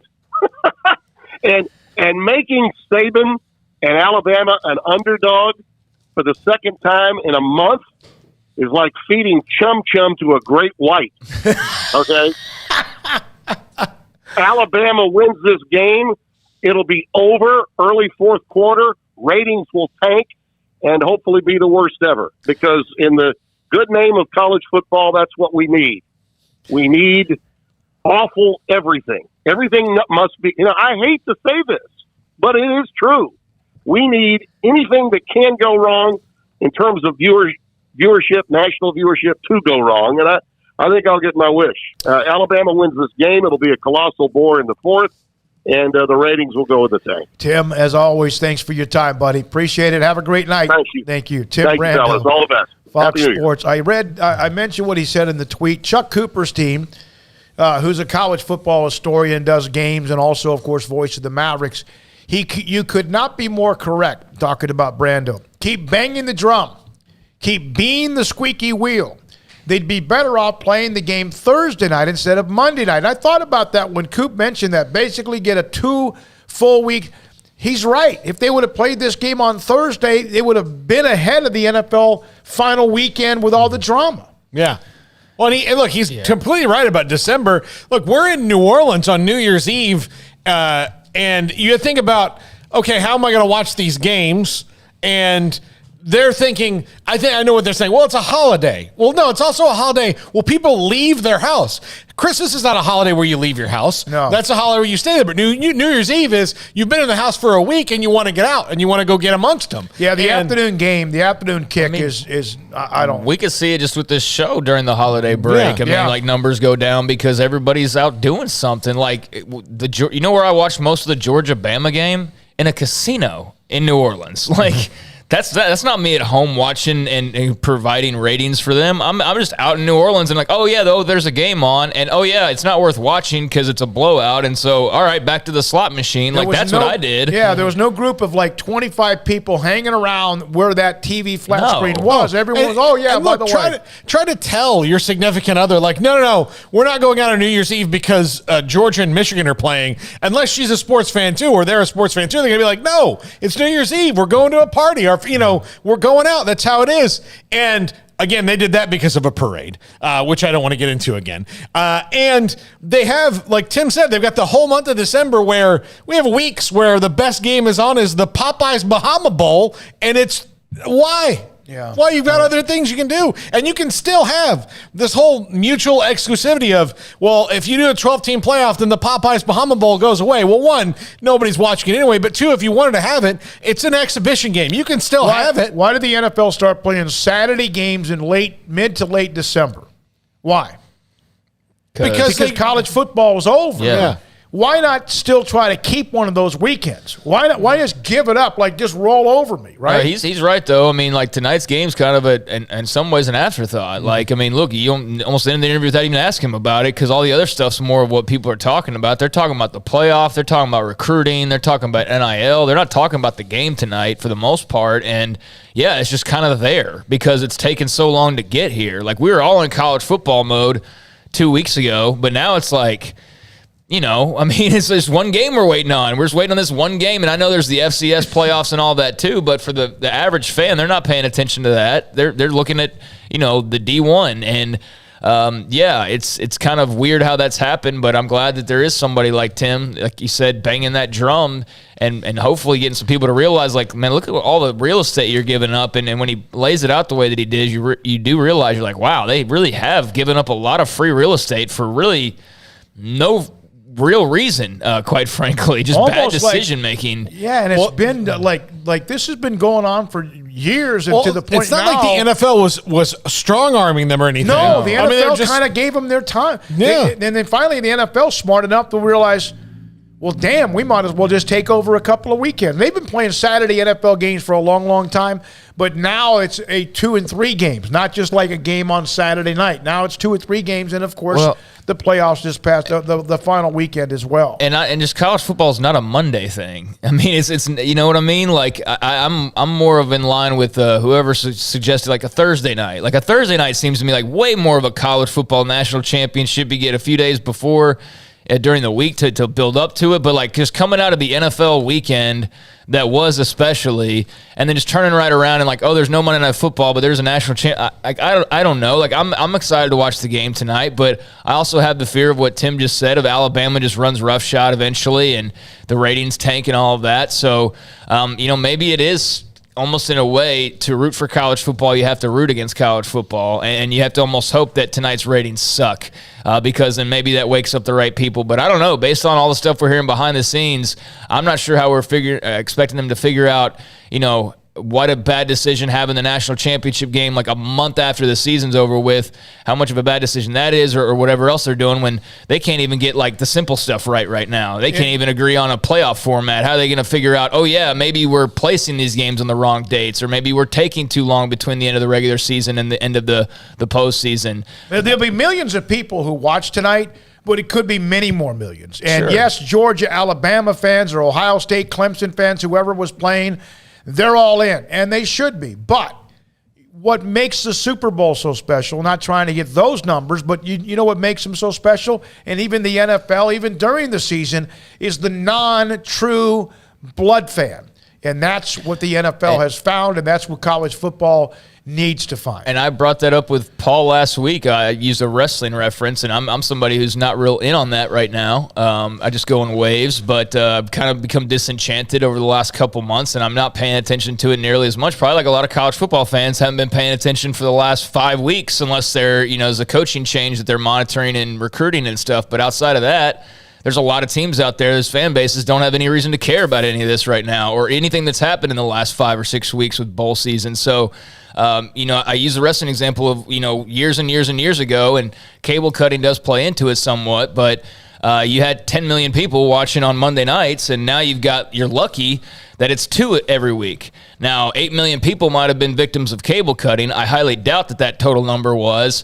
I think what it is mostly is they've lost the casual fans. I think There's so. no casual fans that are watching. There's 2 million people watching wrestling on a weekly basis, and they're just programmed to at this point. And it's not because it's great and they stick with it. They get through BS and keep watching because that's what they're going to do. So basically what they've done is they've taken this all-time great group of viewers that they had, and they've eliminated the casuals to the point they're down to their last 2 million. Like, that's basically, they're down to 2 million diehards and nothing more. It's and almost that's all like there having is. a bunch of money and you all of a sudden start spending it, and the next thing you know, you look up and most of it's gone.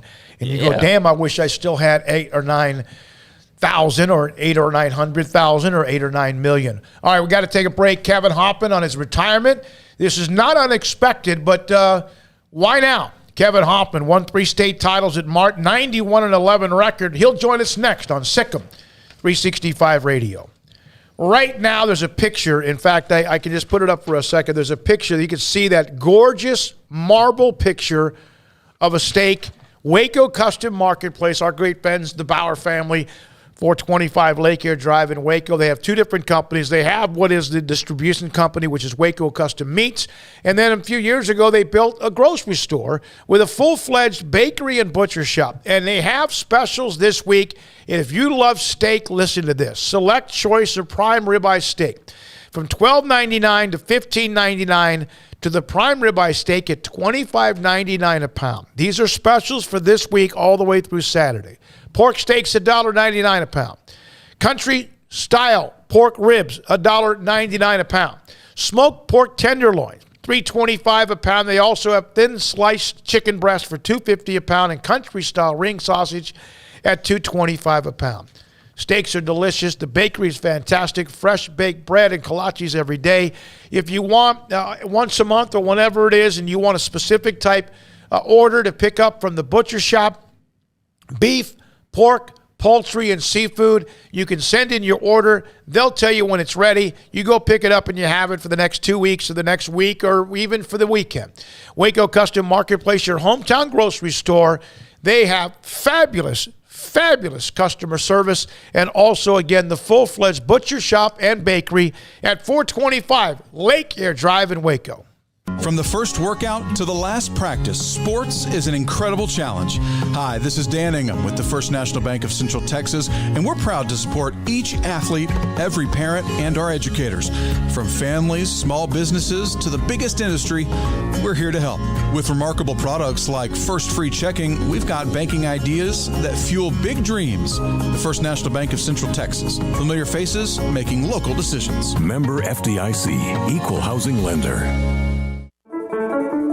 One size fits all. That may be all right for an adjustable belt or cheap sunglasses, but when it comes to your financial needs, no one wants a one-size-fits-all strategy. Cam Heathcott, your Edward Jones financial advisor, knows that his most important goals are yours. That's why he takes the time to understand your needs, knowing you. That's how Edward Jones makes sense of investing. Cam Heathcott, covering Conroe and Houston, 936-756-7717 or cam.heathcott@edwardjones.com. Edward Jones, member SIPC. Waco Regional Tennis and Fitness continues to add more weapons to your getting or staying in shape arsenal with 8 brand new treadmills ready for you to run or walk a mile or 2 or 10. And with the explosion of interest in pickleball with instructors Joe Rosa and Jody Thurman with more courts available. Waco Regional Tennis and Fitness with large flat screens stretched across the weight room with Wi-Fi available, their own app to enjoy news, business, weather, or sports. Everywhere you look, there's energy, passion, and commitment. New touchless water fountains rooms outside of each locker room, and all the locker rooms with showers, sauna, and whirlpool. Upgraded PA system throughout the world-class tennis courts with a youth academy led by pro Britt Coleman. Fitness and tennis merchandise available and a tanning bed. I promise you'll look and feel better. You just need to walk through the front door. Waco Regional Tennis and Fitness with personal trainers Christy London and Randall Corley. 40-plus group exercise classes, including twice-a-week boot camp. It's time to react today, not tomorrow. Waco Regional Tennis and Fitness on Lake Shore Drive in Waco.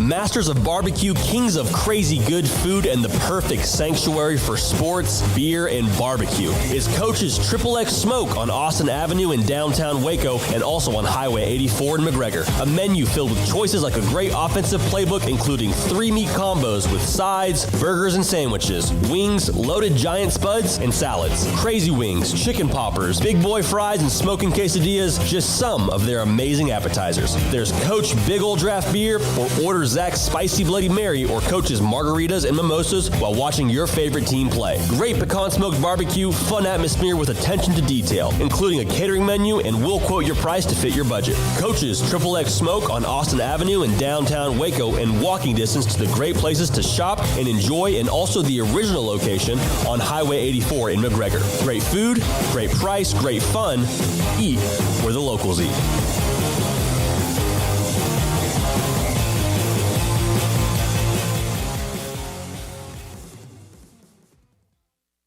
Brad Boozer, Boozer's Jeweler, joins us on Sikkim 365 Radio. This is it. This is when you're going to sell something in May. You have Mother's Day. You have Easter. You have things that go on, weddings. But this is a great time for your business. Exactly. And one other thing we do that a lot of people don't know is we buy jewelry, heirloom pieces, gold, silver bars, gold bullion, watches, anything you may have that you want to. If you don't want to use it and remake something like I did in a state yesterday, and I looked at 35 pieces, well, they're probably going to sell me back 30 because it's something they're not going to wear, nothing to use. So if you're looking to get a few bucks or to sell something or something you just don't wear anymore, I make my wife go through her jewelry box about every 6 to 8 months, and the things that she doesn't wear on a daily basis, this sounds horrible, but I take away from her, and then I'll put in my estate counter, but then that gives me the chance to rebuy her something new moving forward. Instead of looking down 20 years down the road and you have 300 pieces of jewelry, it's something to refresh and make her buy something new along the way. You want to know why they're successful? Brad Boozer, the owner of Boozer's Jewelers on the corner of Valley Mills and Lake Air in Waco. Welcome back to Sikkim 365 Radio. Are you a Sikkim 365 super fan? Then try out our premium subscriptions at Sikkim365.com. Earlier today, I received a text message from one of my favorite people ever, and Kevin Hoffman, the head coach at Mart, that he had decided he was going to retire from football, coaching football, 31 years in the business, former quarterback for a hell of a team at Robinson High School, Lamar University, and then won 3 straight state titles at Mart. Think about this, the history of Mart High School. They've won a bunch of state titles. No one had ever won back-to-back there. He won 3 times. And then last year, in a very, very crushing loss to Windthorst, almost won 4 straight after just kind of a weird circumstance at the end of the game. Kevin Hoffman joins us on Sikkim 365 Radio. Paul, Catalina, Craig Smoak, and David Smoak. Okay, it's been a few hours. You okay? I'm doing good. How are you guys doing? Kevin, we're doing great. We're happy for you because we know what you're trying to do is to go find things, as you told me earlier today, that perhaps your schedule has not allowed you to do. Do you have an idea of what some of that might be? Well, you know, me and my wife have had a wonderful coaching career. Both of us coached for a long time. She's been out of it for a few years now, and she's retired, and she's off and, traveling and enjoying her time, and she's able to go do those things. And it's something that we've talked about doing, that,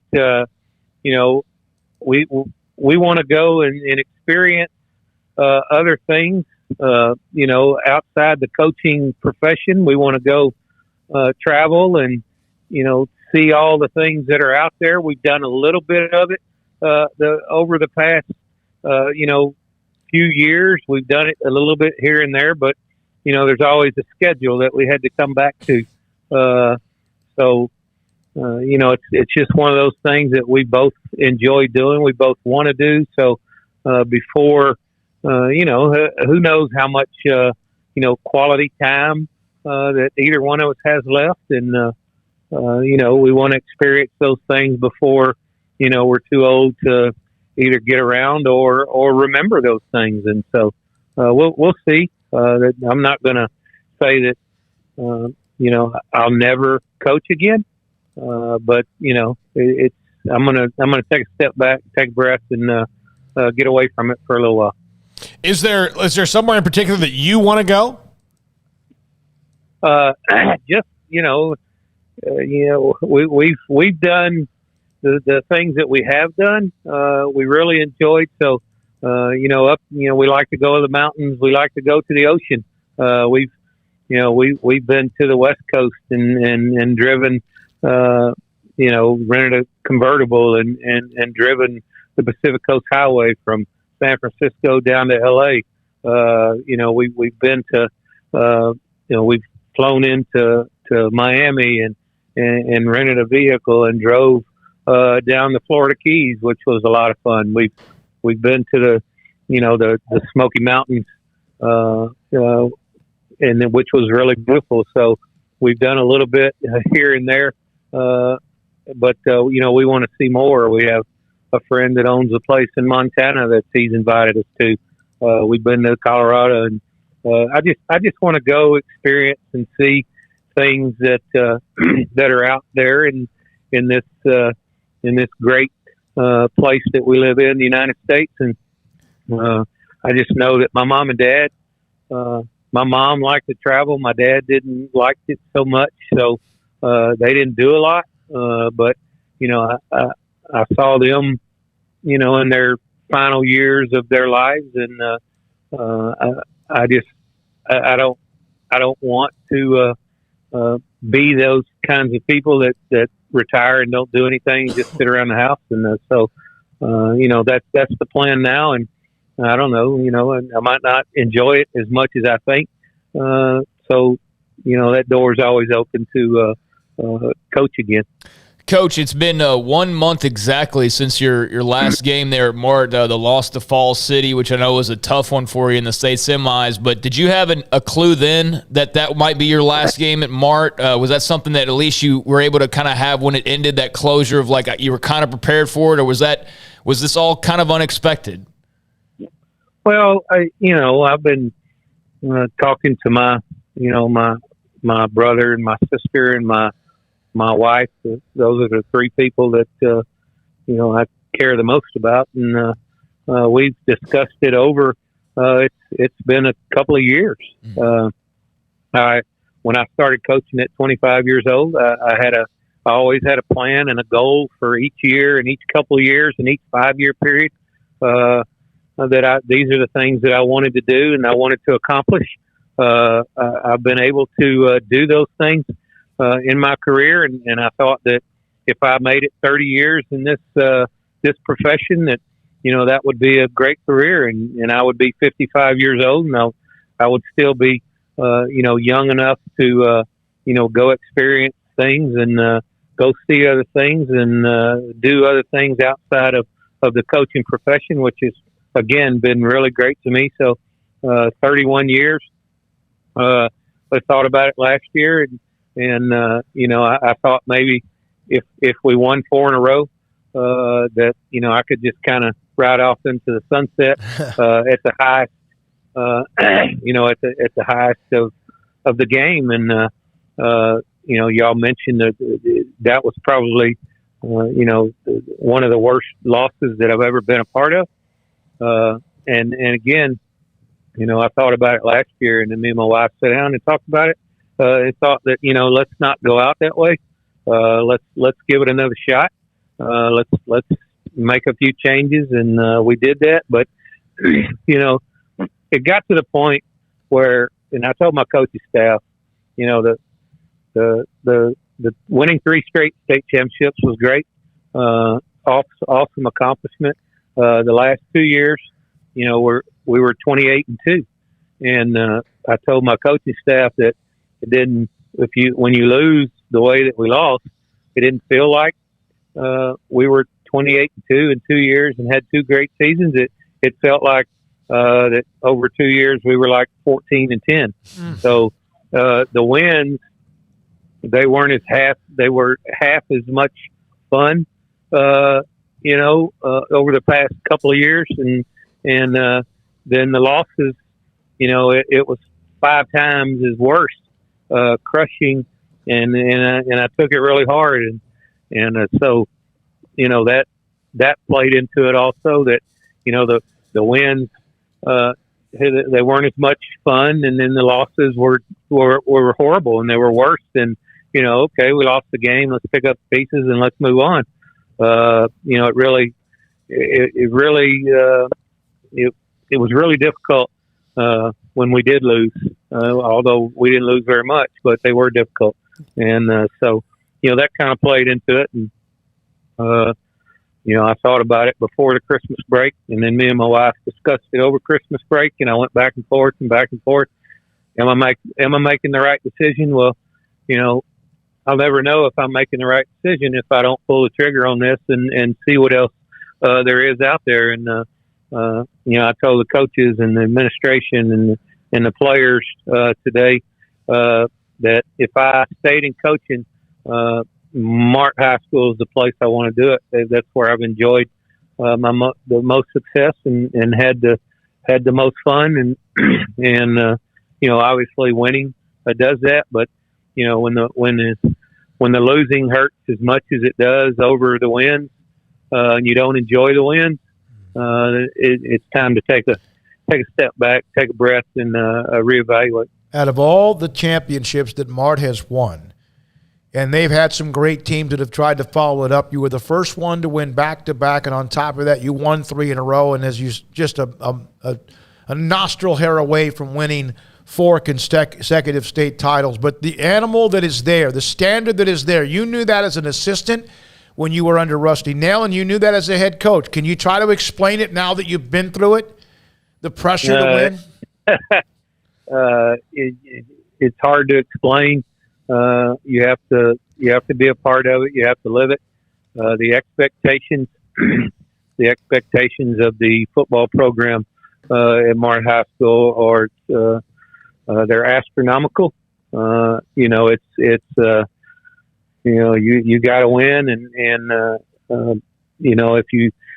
if you don't play for state championships year in and year out, the season is considered a failure. If you win a game by 31 points, a game that we won early this year, we won 31-0 with having to bring in a quarterback that hadn't played very much because we lost our best player the week before, and we traveled a couple of hours and played a game and won 31-0, and then you thought the sky was falling. What's wrong, and how come you only won 31-0? And then so I mean, you beat someone 31-0, that's a pretty good win. But the expectations are greater than that, and it's difficult to explain unless you're a part of it. I knew that going when Rusty hired me. Back in 2009, and we had some great runs there with him. But that's the expectations. That's what you go in there knowing. You better fulfill those expectations to the highest that you can. And if you go 14-1 or 15-1, or you go 13-3, it doesn't matter unless you win the last game. Here's on the chat room, and Kevin Hoffman, head coach at Mart, he's announced his retirement, 31 years in the business, the last, 7 at Mart as the head coach. Coach Hoffman has the right mindset. No one knows how much sand is left in the hourglass, so take time to smell the roses. Good for you, Coach. So my question to you is also, what has your inner closest circle knew?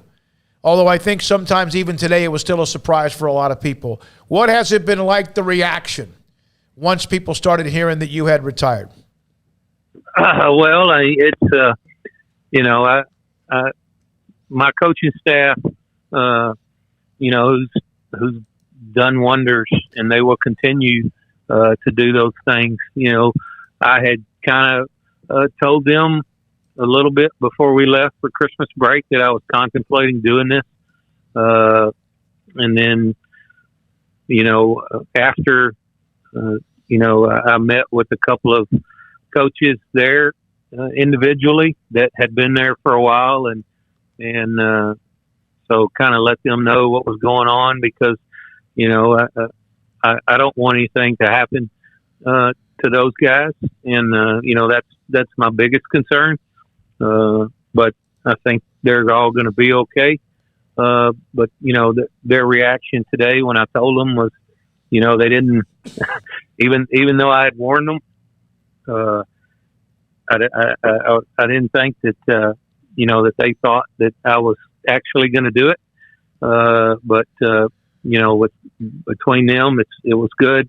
We had a good talk this morning with the coaching staff and the kids, and just the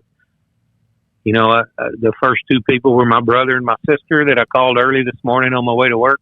Told them what I was going to do, and then obviously my wife and.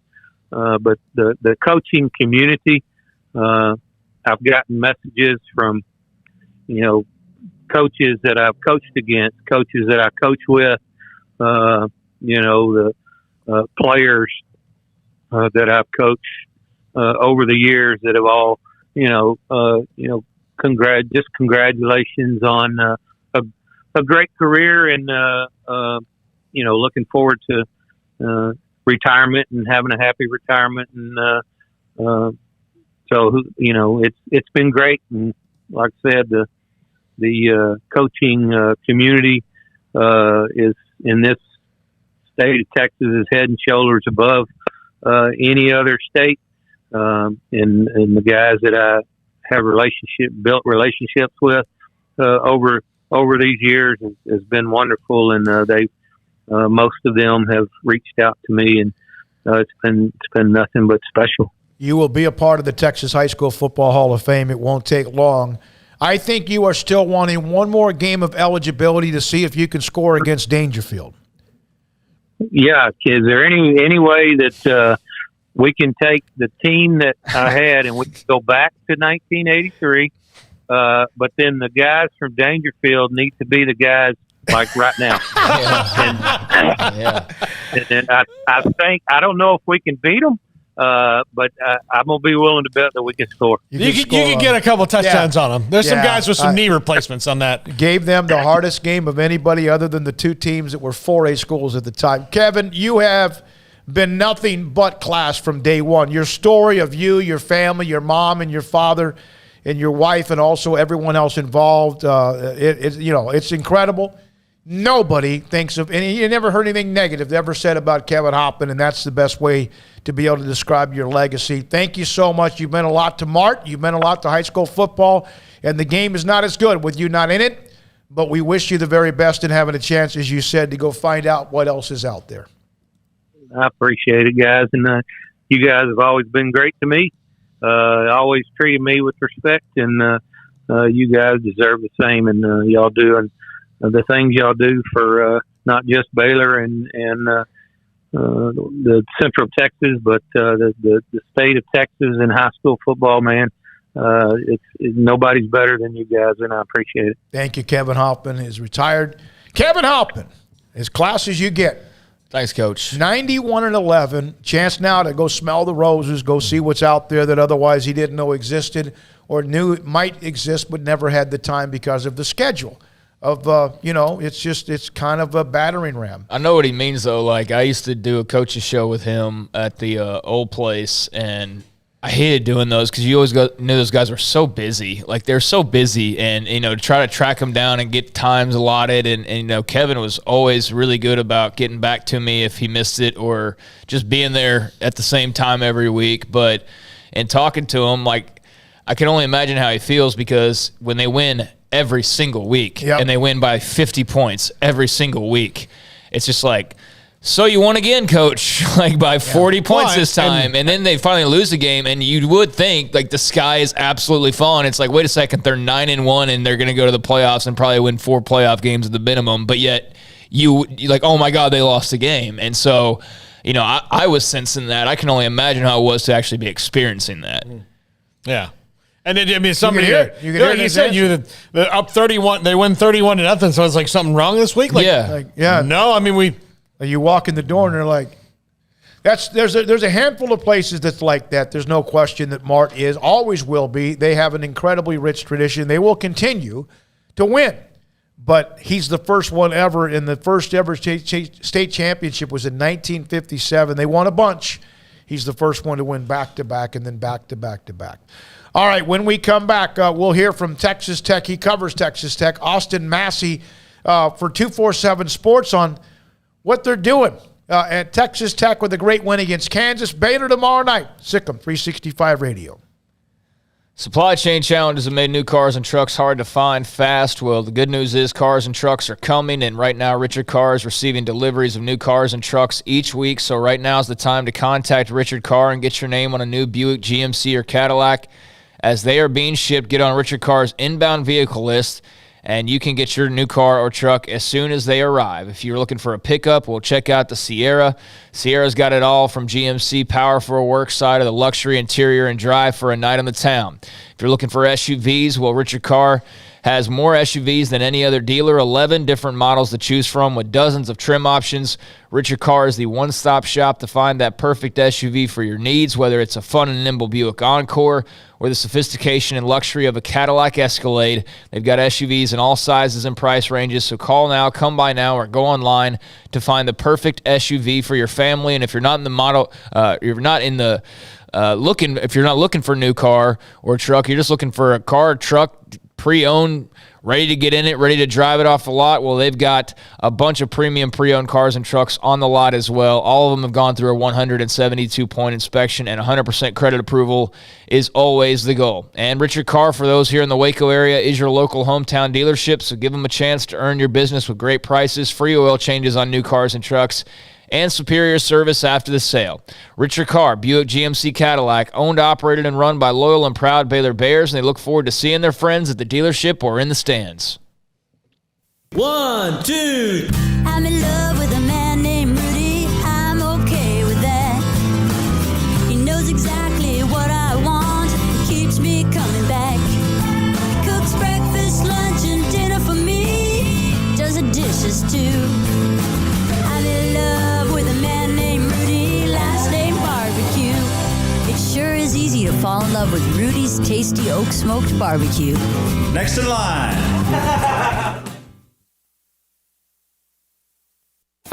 Born in Waco, Brotherwell Brewing exists to serve the Central Texas community with locally crafted beer of the highest quality. They want to bring Central Texas closer to the brewing experience so everyone can enjoy well-made beer as much as they do. For 2.5 years, they've been bringing high-quality beer to Central Texas at their location on Bridge Street in East Waco. Brotherwell Brewing believes in community and bringing people together to enjoy products made in their community. So for your game day, whether it's a tailgate or at home, stop by Brotherwell Brewing for high-quality craft beer made right here in Central Texas, 400 East Bridge Street, and check them out online at brotherwell.com.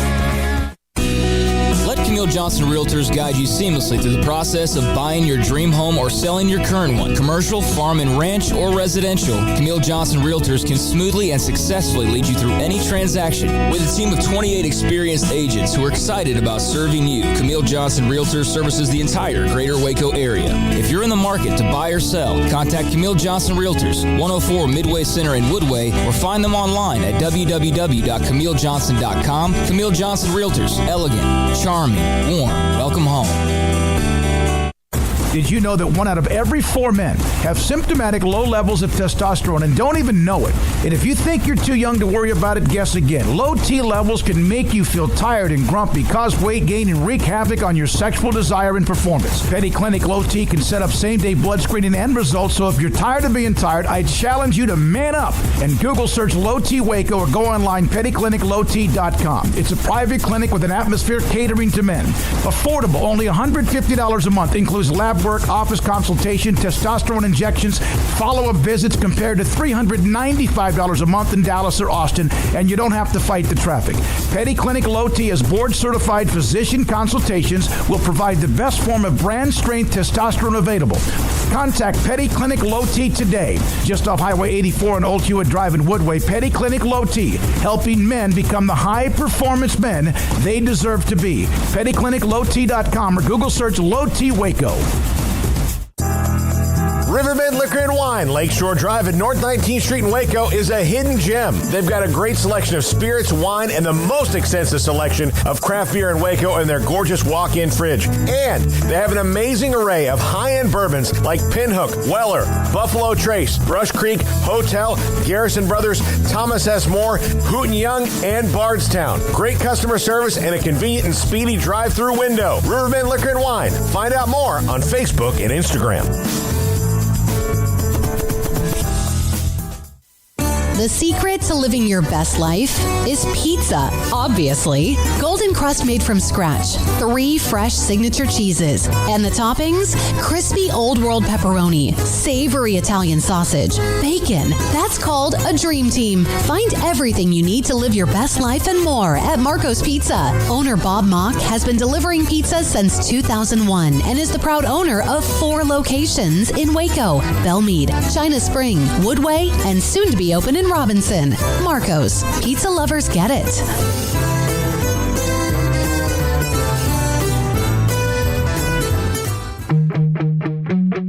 Welcome back to Sikkim 365 Radio. The Sikkim 365 radio app is sponsored by Alan Samuels Dodge Chrysler Jeep Ram Fiat in Waco. Your friend in the car business at Loop 340 and east of 84. Come by. Let's be friends. Austin Massey joins us, Sikkim 365 Radio, 365 Sports, football, and basketball recruiting analyst, 247 Sports. What a win. And the thing that impressed me Saturday, yes, obviously without McCullough and also with Shannon, but the fact that it was Texas Tech from start to finish, even though KU had a couple of runs, the way that Texas Tech never bent, never broke, never panicked, I thought they dictated the game. Yeah, I mean, I completely agree with that, David. I mean, it was a very impressive performance from start to finish. I mean, I think Texas Tech pretty much had the lead for, I think it went back and forth for the first few minutes of the game. But, I mean, if you really go back and watch the tape, Texas Tech pretty much had a lead the entire game. I mean, they padded the lead all the way up to, I think, at 12 points at one point. And I don't think they ever got, I don't think Kansas ever clawed back more than maybe 5 points, 4 points. And, it seemed like Texas Tech just always had an answer. So super impressed. I mean, it was a gutsy performance. I mean, those guys, I think Mark Adams said it well. He said, we have the next man up mentality. We teach our guys to not be scared. And I think that you kind of saw that in their performance. They went out there, they left it all on the court. I mean, you had guys like Clarence Nadolny, who's, I think he's averaging, 2 or 3 points per game this season. Obviously, he was injured to start the season. He had a major hip surgery over the summer. But, I mean, you have guys stepping up that you don't necessarily expect to. And I think that that's kind of, what Mark Adams is looking for in players. And I think that his toughness as a coach kind of comes out, in full strength against teams, especially when they're shorthanded like that. Well, and that brings me to a point, and I looked at some of the conversation being, on Twitter as the game was going on. I saw some of what you said and others, but this is kind of that junkyard dog toughness that Texas Tech was known for, and a lot of people don't realize is Mark Adams had a lot to do with that. Yeah, you're absolutely right. I mean, I think that there's a few things that contribute to that. Obviously, the coaching culture is a big deal. It's like every day, what those guys preach, and every day how they practice. That's going to obviously reflect in their gameplay. But also, the player personnel I think is very important. Mark Adams recruited very specific guys this summer, guys that weren't scared to get rebounds, guys that weren't scared to box out, guys that also, that weren't just focused on their personal agenda and their scoring, their stats, things like that. You look at a guy like Kevin O'Banner, the Oral Roberts transfer. He averaged nearly 20 points a game last season. He comes in. He hasn't been as much of a force offensively, but where he has been big is rebounding. I think he's also shown a little bit more ability to attack the rim. He's scoring around the rim more often, and his shots aren't really falling yet. But you just look at that selflessness and his ability to come in and just do what's best for the team to win. And I think he's got those guys to buy in fully. And I think that's kind of what you're seeing. The first few games, I'd say the first, I think they had that loss to Providence. That was kind of their first true test. Providence went into a zone. It really threw them off. And then they got that win at Tennessee that was very ugly. But it just seems like the guys are kind of starting to click more. I think the defensive rotations are starting to get cleaner, and they're just kind of starting to play more complementary ball. So that's kind of my take right now. What I also noticed, and obviously I've been covering Baylor for quite some time, and the run the last 3 years, and really the run the last decade has been really good, and now it's at the point of elite. They play as it seems like they love playing for each other and with each other. And I saw that Saturday with Texas Tech. Is that kind of what you saw as well? Yeah, absolutely. I think you hit the nail on the head. Baylor. They've had the most. Their program has just kind of gone into that upper echelon of the. They're elite at this point, recruiting wise, player development wise, and also just coaching.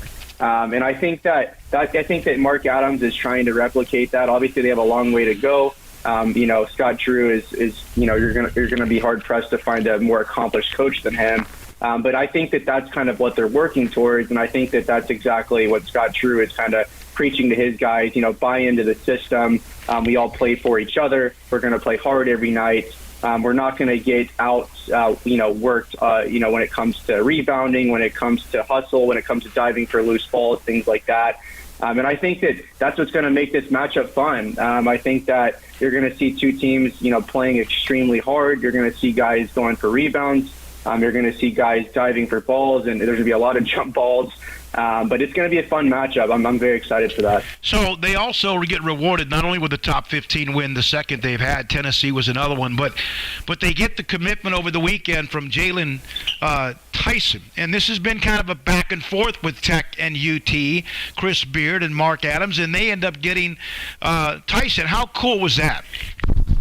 Yeah, that's a big win, from the optics standpoint, but also just from player personnel standpoint. Tyson was a number 36 prospect in the class of 2021, high 4-star kid. I think I was looking at the 247 database. I think he'll end up being, the number 3 or 4 all-time prospect in Texas Tech's history.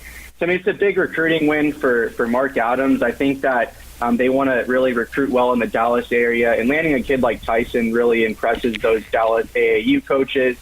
So that'll go a long way. So, it's a big win overall, but of course, we would be naive to not, as Texas Tech, people who cover Texas Tech, would be naive to not think that, that's a nice little, a nice win for the coaching staff. There's been so much drama with Chris Beard and UT. Everyone is anticipating that February 1st matchup. But I just think that it's a big win in all senses, and he really feels a big need for Texas Tech next year as they're set to lose, guys like Adonis Arms, Davion Warren, because they're both super seniors, and then also, Terrence Shannon Jr. is very likely to declare for the NBA draft after the season. So, Mark Adams. And, you see, obviously, what Beard did, and Texas Tech would love to have kept him, but it happens. He moves on to UT, and it was like it happened. But in the end, is it silly for me to say that in the end, the long-term, not stability, but maybe the long-term success in the end for Texas Tech men's basketball is better with Mark Adams there because they know what they have, and he loves being in Lubbock? That's a good point. I guess it depends on how you look at it. Mark Adams and Texas Tech are really a match made in heaven. There's not a lot of there's not a lot of coaches in the country that will value the Texas Tech job as much as Mark Adams. And there's not as many guys that, are going to sell that to his assistants to recruit and things like that. So in the sense of, from a fit standpoint, I would say, Mark Adams is the best coach in the country for the job. There's obviously going to be more, higher profile coaches out there. Beard's obviously has a lot of success. He completely turned the program around. So, Mark Adams will be the first person to tell you that, Beard is, to this day, he still calls him his friend. I don't necessarily know if that's true or not, but I do know they're still on speaking terms and, they still talk and things like that. But I think that the program's in great hands. I know that a lot of the kind of the pushback whenever he was hired from national media was just that, hey, how is he going to be able to recruit? And I think that was a fair question at first. But, you go in and you look at their 2022 class, they're sitting very well. I think they're right now number 27 nationally and 4th in the Big 12, which, for a first-year head coach is really not bad, especially out in Lubbock. And then you add a guy like Jalen Tyson. They still have a chance to add another 5-star big man, Yohan Traore, who's still uncommitted at this time. But, I just think that the program's in great hands. Obviously, we all know Mark Adams is a great X's and O's coach. He's the guy that, developed the whole no-middle defense that all these teams are running now, including Baylor. So we all knew that he was going to be good on that front. But the fact that he's been able to recruit at such a high level and also just kind of get the fan base, engaged, I think that's, things are looking up for the program moving forward, definitely. They have the losses. You mentioned Providence on the road. Gonzaga is Gonzaga. And then Iowa State a week ago. That was what was so great about the win Saturday, is that it was a week in which they lost that low-scoring game with Iowa State. They should be ranked. They were 25th last week. They should remain ranked in the top, maybe even 20 with the win against Kansas. And Iowa State, of course, ranked in the top 25. Overall, they have Baylor now, and that's tomorrow night. And we know what Baylor has done. They may have lost Jeremy Sohan for a little bit, not sure how long with the ankle issue. What about the matchup with Baylor and Texas Tech, and what your thoughts are there? Yeah, it's going to be a fun one. I think it's going to be a dogfight. I think one thing that Texas Tech kind of, they thrive on the court is their athleticism, and I think you could say the same for Baylor. I think you have a lot of athletes at Baylor. I think you have a lot of guys on any given night that can take over offensively. Texas Tech, not so much. I definitely think Texas Tech is a little bit more limited offensively, especially without Kevin McCullough and Terrence Shannon, which I do think they'll at least get one of those guys back. More likely to have McCullough than Shannon is what it seems like at this point, but they're both going to be game-time decisions. But really, I love the matchup. I do think it's going to be a relatively low-scoring game. At least that's what Texas Tech will hope for. If it gets into the high-scoring game, it's likely, Baylor's going to have a pretty nice lead, in my opinion. So they'll have to play hard defense. They're going to have to, get after it on the boards. But man, I'm a huge fan of Baylor. I think this is going to be a huge test. And I think ultimately, no matter what happens, Texas Tech will come out a better team simply because they're playing a team, that many would consider a national championship favorite, at least to make it to the national championship in Baylor. And just a really well-run program with Scott Drew. So I'm excited. I think that the staff is excited. And, hopefully the Texas Tech guys, they shouldn't have any issue kind of getting up for this game. Austin Massey covers Texas Tech inside the RedRaiders.com for 247 Sports, Sikkim 365 Radio, and 365 Sports. Thanks, man. Appreciate it. Riverbend Liquor and Wine, Lakeshore Drive, North 19th Street here in Waco, a hidden gem. Look, if you if you missed the new year, if you maybe didn't get to see some people at Christmas because of, the crazy world we're going in, you like to get them a nice gift. Look, they've got high-end bourbons like Bardstown. At Riverbend Liquor and Wine, they've got great craft beer. So if you haven't seen somebody, if you missed them over the holidays, want to give them a gift, and they're, a craft beer fan, a bourbon fan, a gin fan, a wine fan, go to Riverbend Liquor and Wine, Lakeshore Drive at North 19th Street here in Waco. Their customer service is second to none. Look, you can even drive through the window and be like, look, I don't know anything about bourbon, but I'd like to get my friend a nice bourbon. And they'll tell you all about the high-end bourbons they have. Or, hey, I want to get some cool craft beer. Well, pop on into the fridge, and they'll show you everything that they've got there. I need a wine pairing for this dinner, and it's salmon and potatoes with vegetables. I don't know what that is. They can probably help you figure that out as well, because the customer service there is second to none. Riverbend Liquor and Wine, Lakeshore Drive and North 19th Street. Find out more on Facebook and Instagram. From the first workout to the last practice, sports is an incredible and rewarding challenge. Hi, this is Dan Ingham with the First National Bank of Central Texas, and we're proud to support each athlete, every parent, and our educators. From families, small businesses, to the biggest industry, we're here to help. With remarkable products like our free First mobile app, we've got banking ideas that fuel big dreams. That's the First National Bank of Central Texas. Familiar faces making local decisions. Member FDIC, Equal Housing Lender. At Ideal MRI, we feel blessed to be part of the Waco community. We're a small family business here in Central Texas. At times like this, the cost of healthcare has never been more important. And unfortunately, significant illnesses and injuries still occur. And that's why Ideal MRI is open and here to serve you through this difficult time. So if you need an MRI, ask your doctor about Ideal MRI. You can schedule online in minutes at idealmri.com or call 833-IDEAL-MRI.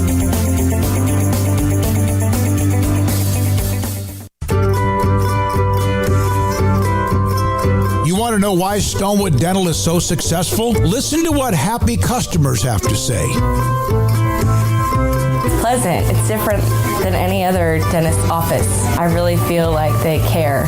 And it's not that you're here for 2 hours waiting on someone to take care of you. It's quick and easy, and I bring my kids, and my kids love being here too. They really love the treasure box. Staff is really nice and accommodating, real friendly. You feel more like home. It's not sterile looking. Everybody has their own personalized rooms with decorations and decor, and they'll even have a blanket for you when it's cold. I've recommended people to actually come here, and they are patients now. I really love it here. It feels like family. Learn more, stonewood-dental.com.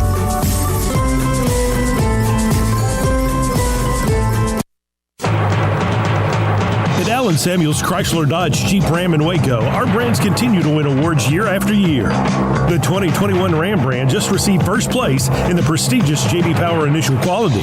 The Dodge brand finished second to Ram, and the 2021 Jeep Gladiator is rated first among all midsize trucks. This month, you can get an early start to the new year with the Start Something New sales event, only at Allen Samuels in Waco. Come by, let's be friends.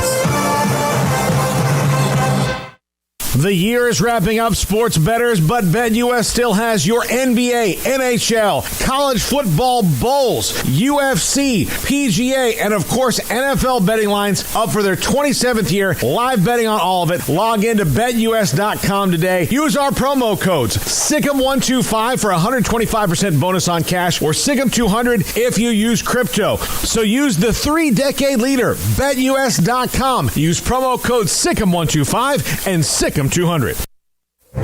Stepping into a new pair of boots is great, but stepping into the boots of a U.S. Army officer can also add confidence and leadership skills to your son or daughter's career path. There are more than 150 occupational specialties to help them find the best fit for their future. See all the things your son or daughter can achieve in our boots at GoArmy.com.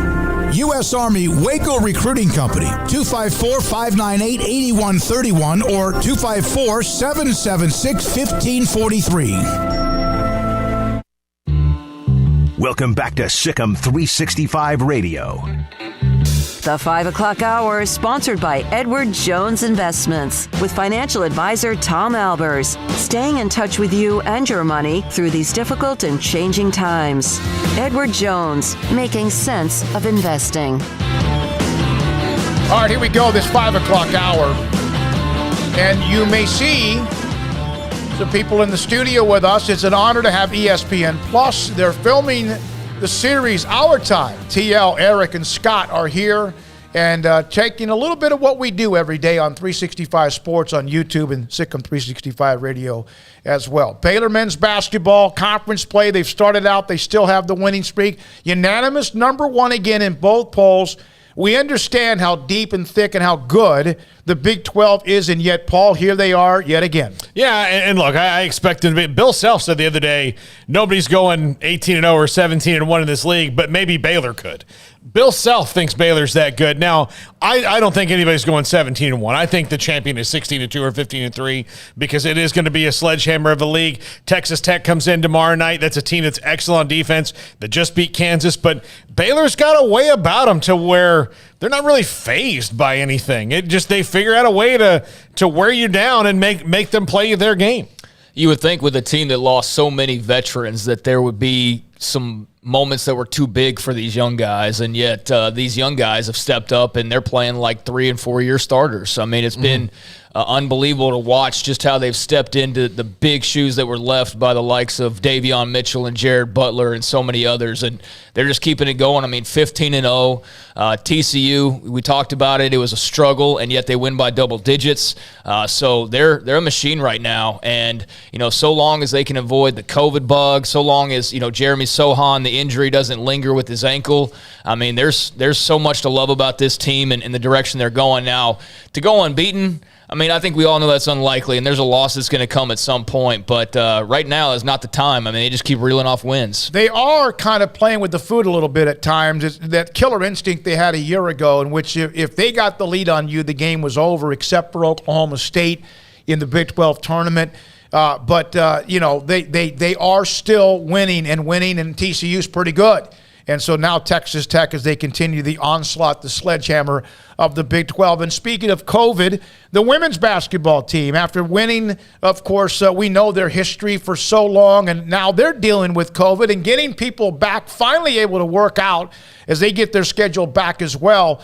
It's not easy. It's part of the game. You could have an elite team go down with COVID. Next thing you know, we saw what it did to the men's basketball team a year ago. It almost killed them. Well, yeah, and look, they needed that time. And look, the Oklahoma State game was still – they hadn't had like an actual practice, really. They'd played Kansas and Iowa State, who wasn't very good, and they'd mustered up a win against Iowa State and then had to play Oklahoma State, and then they got to have a few days off to actually practice and do their thing, and we saw what happened in the NCAA tournament. For the women, look, they're only really going 7 deep right now anyway and not 8 or 9 like you'd like to, and so they're one player down in their rotations than they normally are. And so because of that, you're going to be a little bit more tired before you even get to COVID, before you even get there. So if you have 3 people that hit positive tests, well, you're kind of screwed, you know, and what can you do?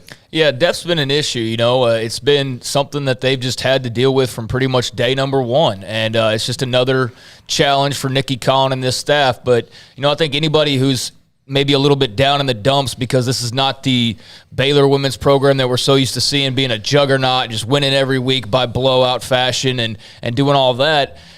For people that may be getting a little bit nervous or maybe still a little bit uncertain about Nikki Collin or, just are a little bit on the fence, I would just remind you of Dave Aranda.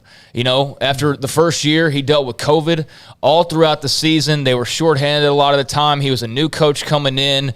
Now, granted, he wasn't filling as big of shoes as she's filling, not even by a long shot. I mean, he stepped into some shoes that were a little roomy.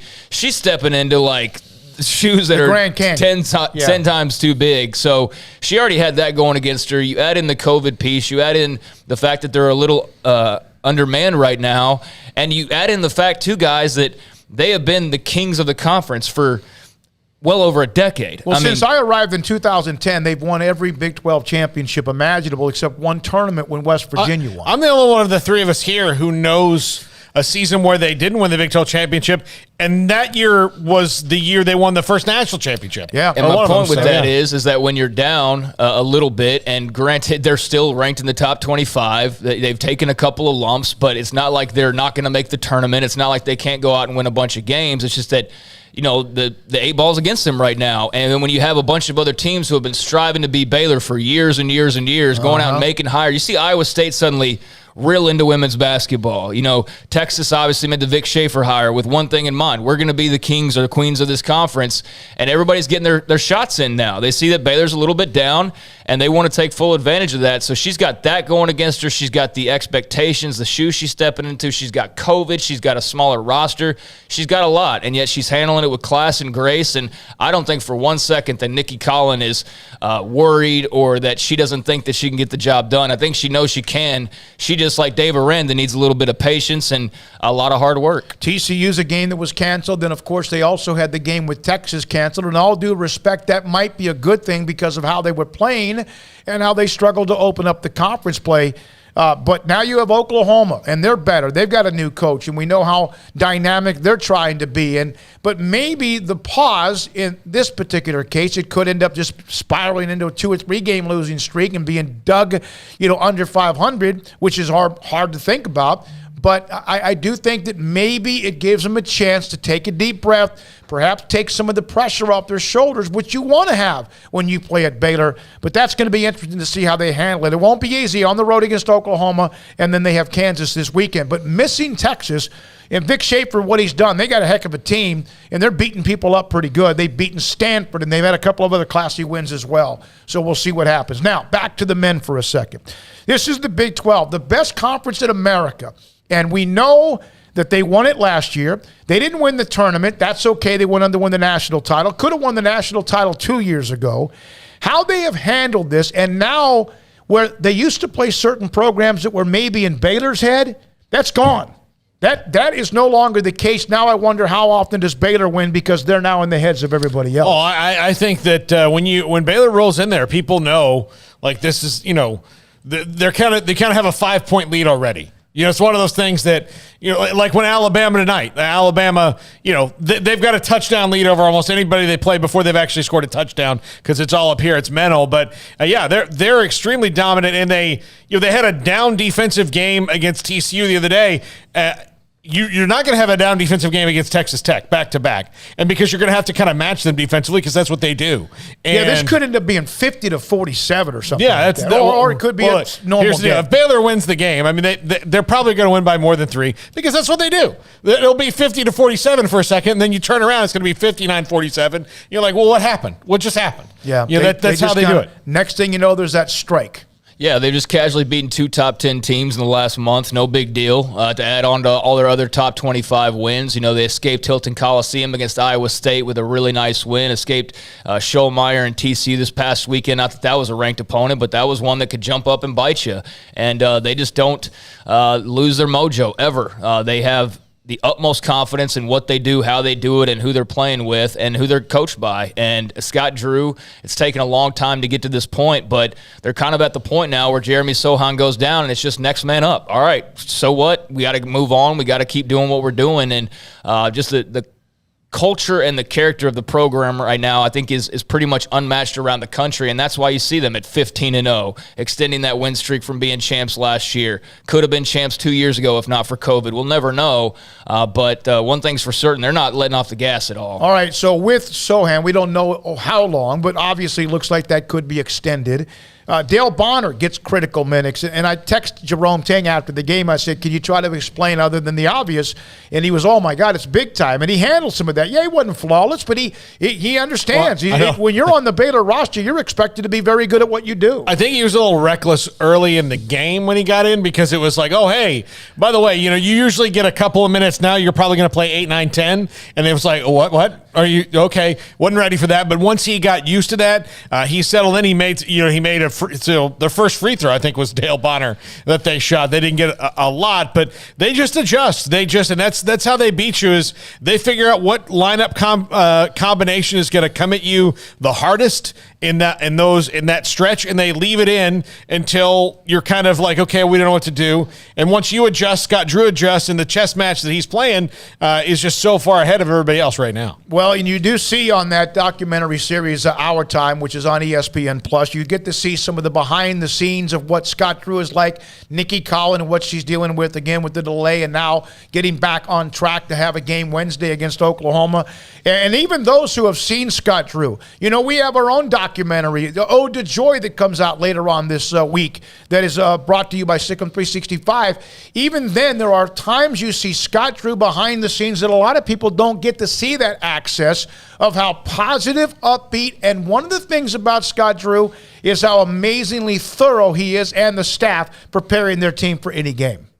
Yeah, they are. I mean, his positivity is infectious, almost unbelievable. I think for most people it is. But then you actually get to be around him and get to know him and realize, no, it's all genuine. And that's why it relates to these players. These players wouldn't be buying in the way they are if it was phony. Yep. They would not buy into Mr. I'm going to fake being positive, and this is how I act in front of the cameras, but I'm a different way, and I'm more of a grunt behind the scenes. It's clearly not the case. He's authentic as it gets, and it's not relatable for a lot of people to be that positive all the time, but somehow he's able to do it, and you see that bleed through to his team, to his assistant coaches, and that's why no matter the situation, no matter the injury or the game situation, they're going to be playing with full confidence in each other and with the coaches behind them, and they're more often than not going to get the job done because of just, again, I cite the culture and the character that's been built up over the last few years, and that you're seeing the payoff and not the finished product, but pretty close to it right now. When you win, and you win when you're on the road, or you win in unbelievably tough environments, or you win at home against the Villanova, the way that game went down, or when you win and who you've beaten. The record the last 3 years is insane. Well, you just kind of get used to it without losing, and that's the hard part. Don't get complacent. So let's make this point, obviously, with Sohan, and not sure exactly about how long he'll be out, Paul. Matthew Meyer, who has changed as a player, has to maybe pick up his offense a little bit more, maybe hit some more shots. Obviously, he would like to do that. Dale Bonner gets more minutes. And I think the guys inside, Thamba and Jonathan Chamwachachua, who are both dynamic at what they do, maybe a little bit better on the boards, which, of course, last year they used to dominate. Yeah, they have to get better. I don't think it's going to be a problem for Matthew Meyer to score more points. I don't think it's being a problem for Scott Drew to tell him, like, hey, you get to take more shots. I mean, that's like telling. But you got to make them. That's like telling Joey Chestnut, like, hey, you can eat a couple more hot dogs. He's fine with it. He's going to do it. And so, I think that's going to be fine. I think with Matthew Meyer, he gets to show how much more of a complete player he's become. I mean, this is good for him. You can tell. I think the one thing I'm impressed with Matthew Meyer is the level of maturity he showed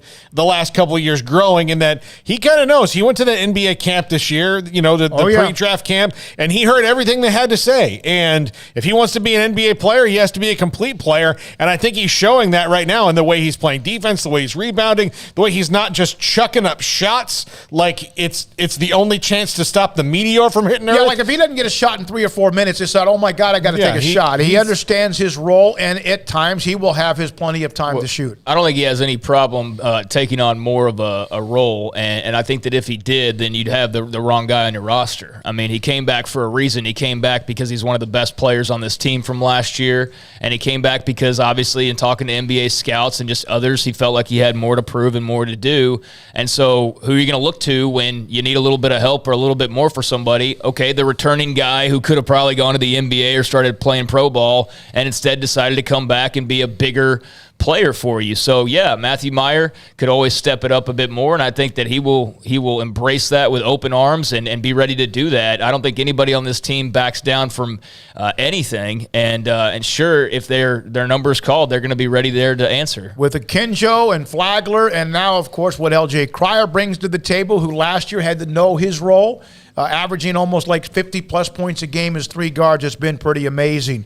Again, our time. It's the series on ESPN+. TL, Eric, and Scott in the studio with us. 365 Sports and Sikkim 365 Radio. Back with more. This is Sikkim 365 Radio, 365 Sports. From the first workout to the last practice, sports is an incredible and rewarding challenge. Hi, this is Dan Ingham with the First National Bank of Central Texas, and we're proud to support each athlete, every parent, and our educators. From families, small businesses, to the biggest industry, we're here to help. With remarkable products like our free First mobile app, we've got banking ideas that fuel big dreams. That's the First National Bank of Central Texas. Familiar faces making local decisions. Member FDIC, Equal Housing Lender. At Ideal MRI, we feel blessed to be part of the Waco community. We're a small family business here in Central Texas. At times like this, the cost of healthcare has never been more important. And unfortunately, significant illnesses Baylor University is where lights shine bright. So, let there be light. Let there be roommates and teammates, scholarship and championships. Let there be fresh starts and new traditions, fast friendships and lasting impacts. Let there be laughter. Let there be joy. Let there be light. Baylor University, where lights shine bright.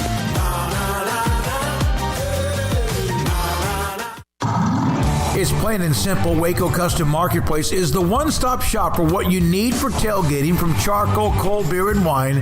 And, of course, customize your order with brisket, tri-tip, sausage, wings, smoked pork tenderloin, country-style or pork spare ribs, marinated beef and chicken fajita meat, ground beef and chili, meat, hot dogs, and burgers, buns, seasoning, sauces, chips. There's fresh baked bread and kolaches every day, breakfast sausage links. And you can also customize your favorite cut of steaks from select, choice, or prime, bacon wrap fillets, ribeyes, New York strip, sirloin, T-bone, and porterhouse. Full service butcher shop includes pork, poultry, beef, chicken, and seafood, serving Waco restaurants and families since 1940. Your one-stop shop for beef, pork, poultry, and seafood needs. Waco Custom Marketplace, 425 Lake Air Drive, or WacoCustomMarketplace.com.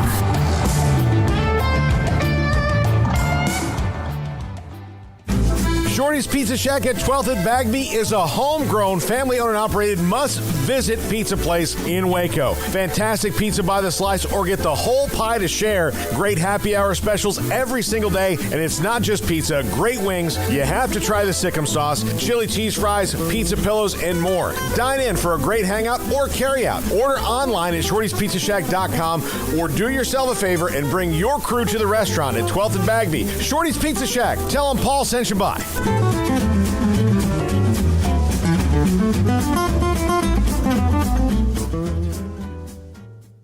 With so many companies and policies out there, it gets so confusing shopping for insurance, and I never know if I'm getting the policy that's right for me. Luckily, I met the team at the Niche Group Insurance Agency. With the Niche Group, you can go to one company and get access to coverage options from many insurance carriers, and you get to speak to a real person about your specific coverage needs. With the Niche Group, I know I'm getting the right coverage at the right price. If you need insurance, talk to the experts at the Niche Group at 1-800-258-8302.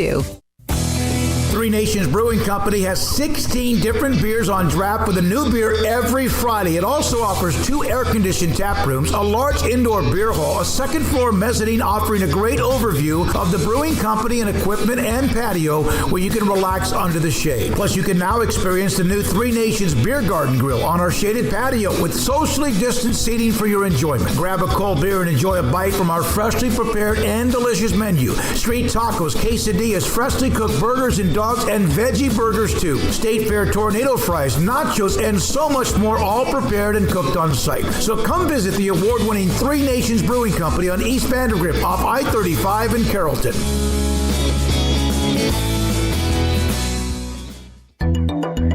It takes time to reach goals. It's a truth that applies to more than sports. It goes for your financial goals as well. You work hard for your money, and you deserve an investment strategy that lines up with your game plan. And Tom Albers, your Edward Jones financial advisor, can help. If your financial investments aren't putting forth the effort you desire, stop by today for a financial review. Tom Albers, 4301 Lakeshore Drive, 254-776-7605. Edward Jones, member SIPC. Welcome back to Sikkim 365 Radio. Dak looking for Cedric's, got him, and he will prance into the end zone. Touchdown, Cowboys. It's time for our weekly segment with David Hellman of DallasCowboys.com. Now here's David Smoak, Paul Catalina, and Craig Smoak. We're back. Sikkim 365 Radio, YouTube's 365 Sports. David Smoak, Paul Catalina, and Craig Smoak, Armstrong Sims, Jack McKenzie in the studio. And so the NFL playoffs have now begun. Well, almost. They start this weekend. Cowboys, of course, the number 3 seed. What an absolutely phenomenal weekend they had with scoring a bunch of points against a team that, well, they should beat in Philadelphia. Is the offense back, or is it who they played? I think a lot of it is who they played. I mean, look, the two good offensive games they've had are against the Washington football team, who was decimated, and then Philadelphia, who wasn't even trying to win the game.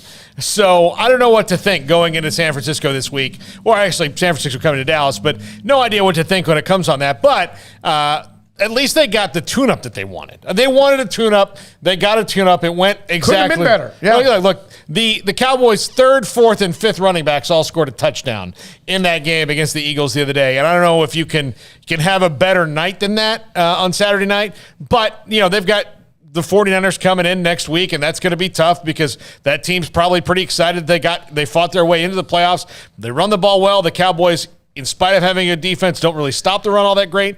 And you have Deebo Samuel, who scares the crap out of me. Yeah, he's a phenomenal talent, a big dude that can run it and also, of course, catch it after the run, along with what Jennings did as far as the receiver who made big plays. All right, so, Craig, I got a question. There were some records broken in the NFL, 17-game season now. NFL used to be 12 games, then 14, then 16. Baseball used to be 154 and then 162. I see this concern from people. Yeah, but it took them 16 games or 17 games. A single season record doesn't define how many games were in the season. It defines it was a season. Do you get all caught up in some of that yourself?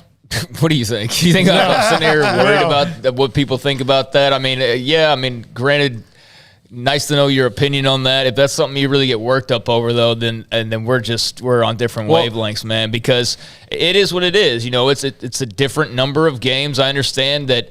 Mercury Morris till the end of time can brag about being whatever they were. Yeah. And whoever is able to do that again, the Patriots got close, couldn't finish the job. But if somebody ever does that, then they'll be undefeated, but with just a few more games on their record. But in terms of the single season records and things like that, it's a season. I mean, that's what it is. It just says season. It doesn't say 16-game regular season, but we can, obviously get down in the dirt on that and put an asterisk next to it if you want. I mean, I guess it just depends on who you are if you get caught up in it. The people complaining about Dak's record are Romo fans.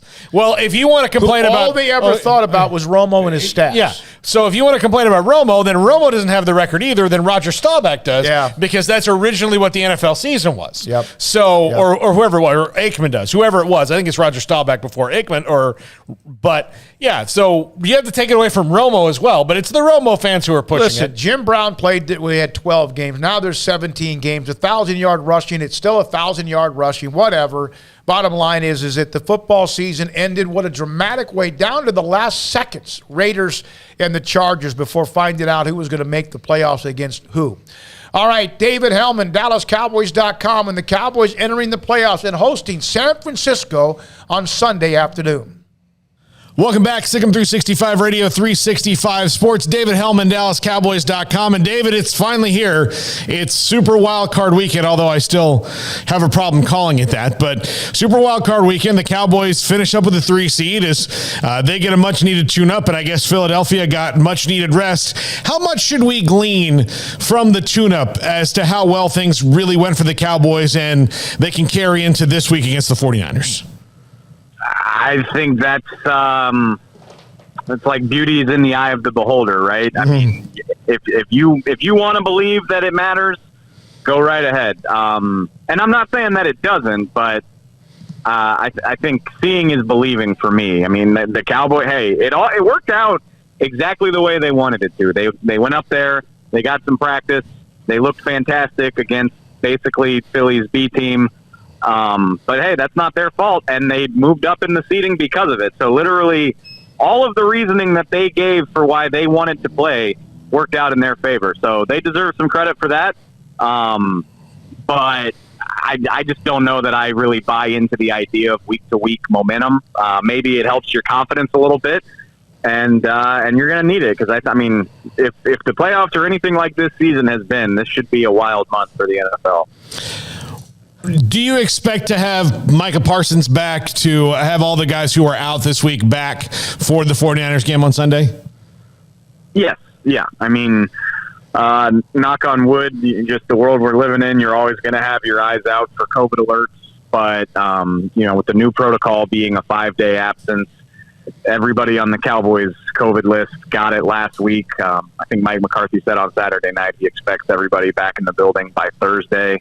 Micah should be even sooner than that since he got it earlier in the week. So yeah, as far as last week's guys, I think they should be fine, and just, cross your fingers and hope you don't hear any new names this week. What do you think of this matchup with the 49ers team, who thrilling win yesterday over the Rams to get in the playoffs? They're a team that has weapons like Deebo Samuel and George Kittle, and a defense with Nick Bosa, and it can be very lethal, but they've been injured most of the year and inconsistent a lot of it. What do you think of the matchup for the Cowboys? I don't think there's a more intriguing matchup in this entire first round of the playoffs, just when you talk about the way these teams are built and the way that they want to win. It's that classic, I guess you could probably call it a cliche at this point, but Styles makes is, I know that they pride the ball and playing with physicality with Zeke Elliott, but I mean, this is a team that's going to kill you with an explosive passing game. And the 49ers, I don't know if anybody runs the ball better in the entire league than they do. And that's been a problem spot for the Cowboys this year. Their run defense stretch, but teams have proven that you can get the better of them that way as long as you can keep it close. Two really nasty pass rushes. Obviously the Cowboys with Micah, Lawrence, and Gregory, and Nick Bosa and Eric Armstead ate Matt Stafford alive yesterday. That's why the 49ers are in this position in the first place. So I think it's a really good matchup. I think the Cowboys are going to have their hands full. Like 3-6, the seeding kind of suggests that one team is a lot better than the others. I don't really see it that way. I think this is going to be a dogfight. Yeah, I would think that we'd probably have a different view of the 49ers had they been, had their quarterbacks both been healthy a majority of the year, which wasn't necessarily the case consistently with Jimmy Garoppolo especially. It's funny. I said this to a coworker today.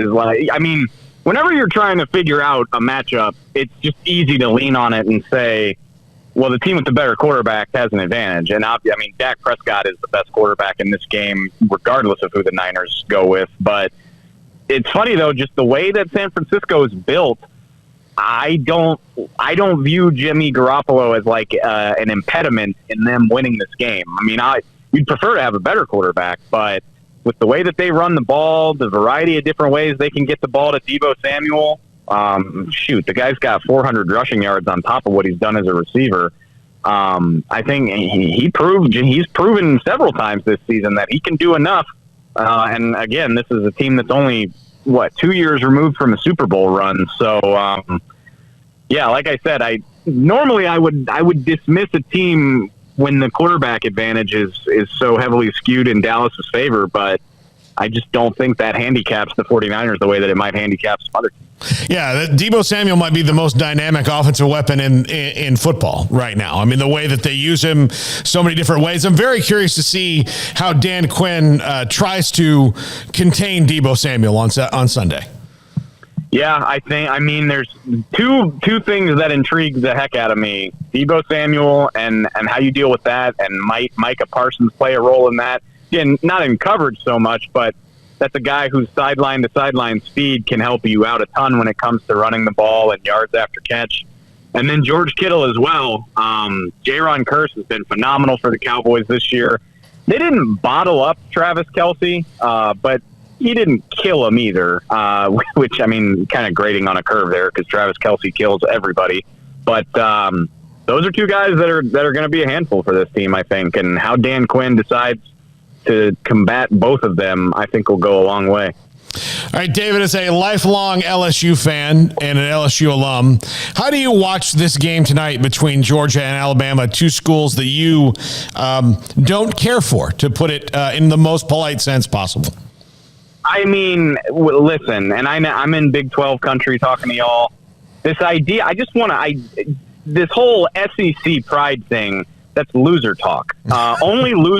Only loser schools that never win anything take pride in the SEC. Like, it's the bums who never win their own titles who look to the SEC for validation, like Ole Miss fans or Arkansas fans. Like, it's good for them when the SEC wins because it makes them look better. Me, who actually roots for a good team, I hate it. I don't want either of these schools to win anything. But having said that, it's not even close between. I mean, Georgia's in the East. LSU only sees them once every few years. They're way down my power ranking in terms of teams that I hate. So, I mean, it's not even hard for me to choose. I absolutely go Dogs tonight, but just in general, everybody in the SEC can go to hell. I would think that everybody outside of the Tuscaloosa bubble is rooting for Georgia tonight. Yeah, I think so. Especially like even the dorks who like SEC. I mean, I think most people would rather just see something new, and Bama is very much not new. Unfortunately, I'm not betting against Nick Saban in a game that he has time to prepare for. He knows Kirby Smart like the back of his hand. And the thing for me, the teams that have beaten Bama in spots like this, like when you're talking about a big game with capital letters that Saban's had a long time to prepare for, you better have a Joe Burrow or a Deshaun Watson or a Trevor Lawrence, and Georgia doesn't have that. Hey, I'll be rooting like hell for Georgia, but I'm expecting to see Bama win. Yeah, Georgia has Stetson Bennett. No disrespect. I mean, that's the only job he could have with a name like Stetson Bennett is Georgia quarterback. That is the most Georgia quarterback name of all time, for sure. Yeah, absolutely. Or like, small town lawyer in, Pig's Knuckle, Georgia. So... Yeah, at one point in time, he probably could have been both. Like, he could have played for Georgia and then gone over to the practice afterward or something like that, David Hellman, DallasCowboys.com. David, thanks a lot. Enjoy the playoffs this weekend. We'll talk to you next week. Appreciate it, man. Talk to you next time. All right. David Hellman, DallasCowboys.com. This is Sikkim 365 Radio, 365 Sports. American Bank has been serving Waco since 1952, and we're just getting started. Hi, I'm President and CEO Dana Hassel. Over the past few years, we've been busy investing in new technology to give you the best banking experience possible. We've also expanded our downtown branch and built 2 state-of-the-art buildings at our Woodway and Bellmead locations.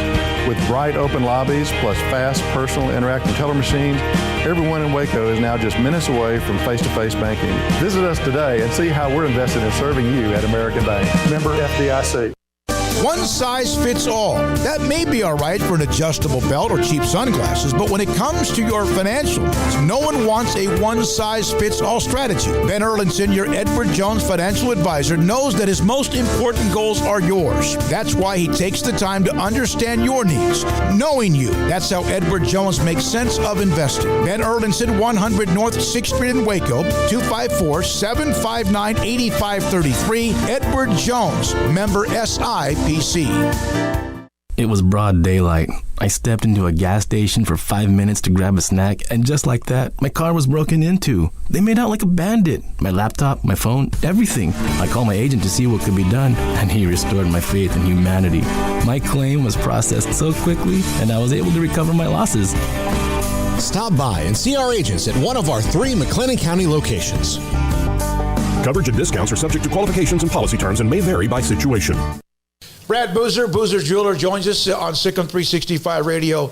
Brad, what makes you different than anyone else, in your opinion, as far as what Boozer's does? The fact that I own the jewelry store, anything I need to do, will do, or can do, I can do it. The buck stops with me, whereas a lot of places you have to go up the corporate command and corporate channel. Well, if you come in and want to make a deal, we sit there and we make the deal. And you can find whatever someone's looking for, correct? Anything is obtainable. I don't care what brand it is, what size it is, how much it costs, large or small. Anything is obtainable, and we can definitely get that in for you to see, look at, or buy. Do you have the opportunity if people have to pay things off as far as a layaway program? What about what you have with financing? Absolutely. We have 12-month no interest financing. We have layaway. If you want to pay with Bitcoin, I can take Bitcoin now. So if there's any way you want to pay for it, we can find a way out to make it work. You want to know why they're successful? Brad Boozer, the owner of Boozer's Jewelers on the corner of Valley Mills and Lake Air in Waco.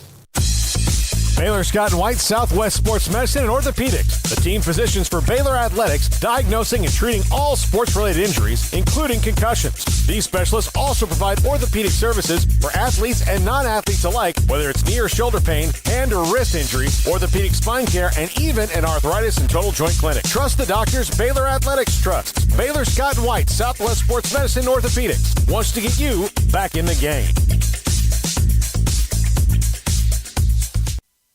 You know what would make this moment better? pizza. Dough made from scratch and an Italian family sauce recipe pizza. 3 fresh signature cheeses making a melty blanket of perfection pizza. Like loads of premium toppings like crispy Old World pepperoni, savory Italian sausage, and fresh sliced veggies pizza. That's Marco's Pizza. Visit marcos.com and make any moment better. And with 4 locations in Waco, Belmead, China Spring, Woodway, and soon to open in Robinson. Marco's. Pizza lovers get it.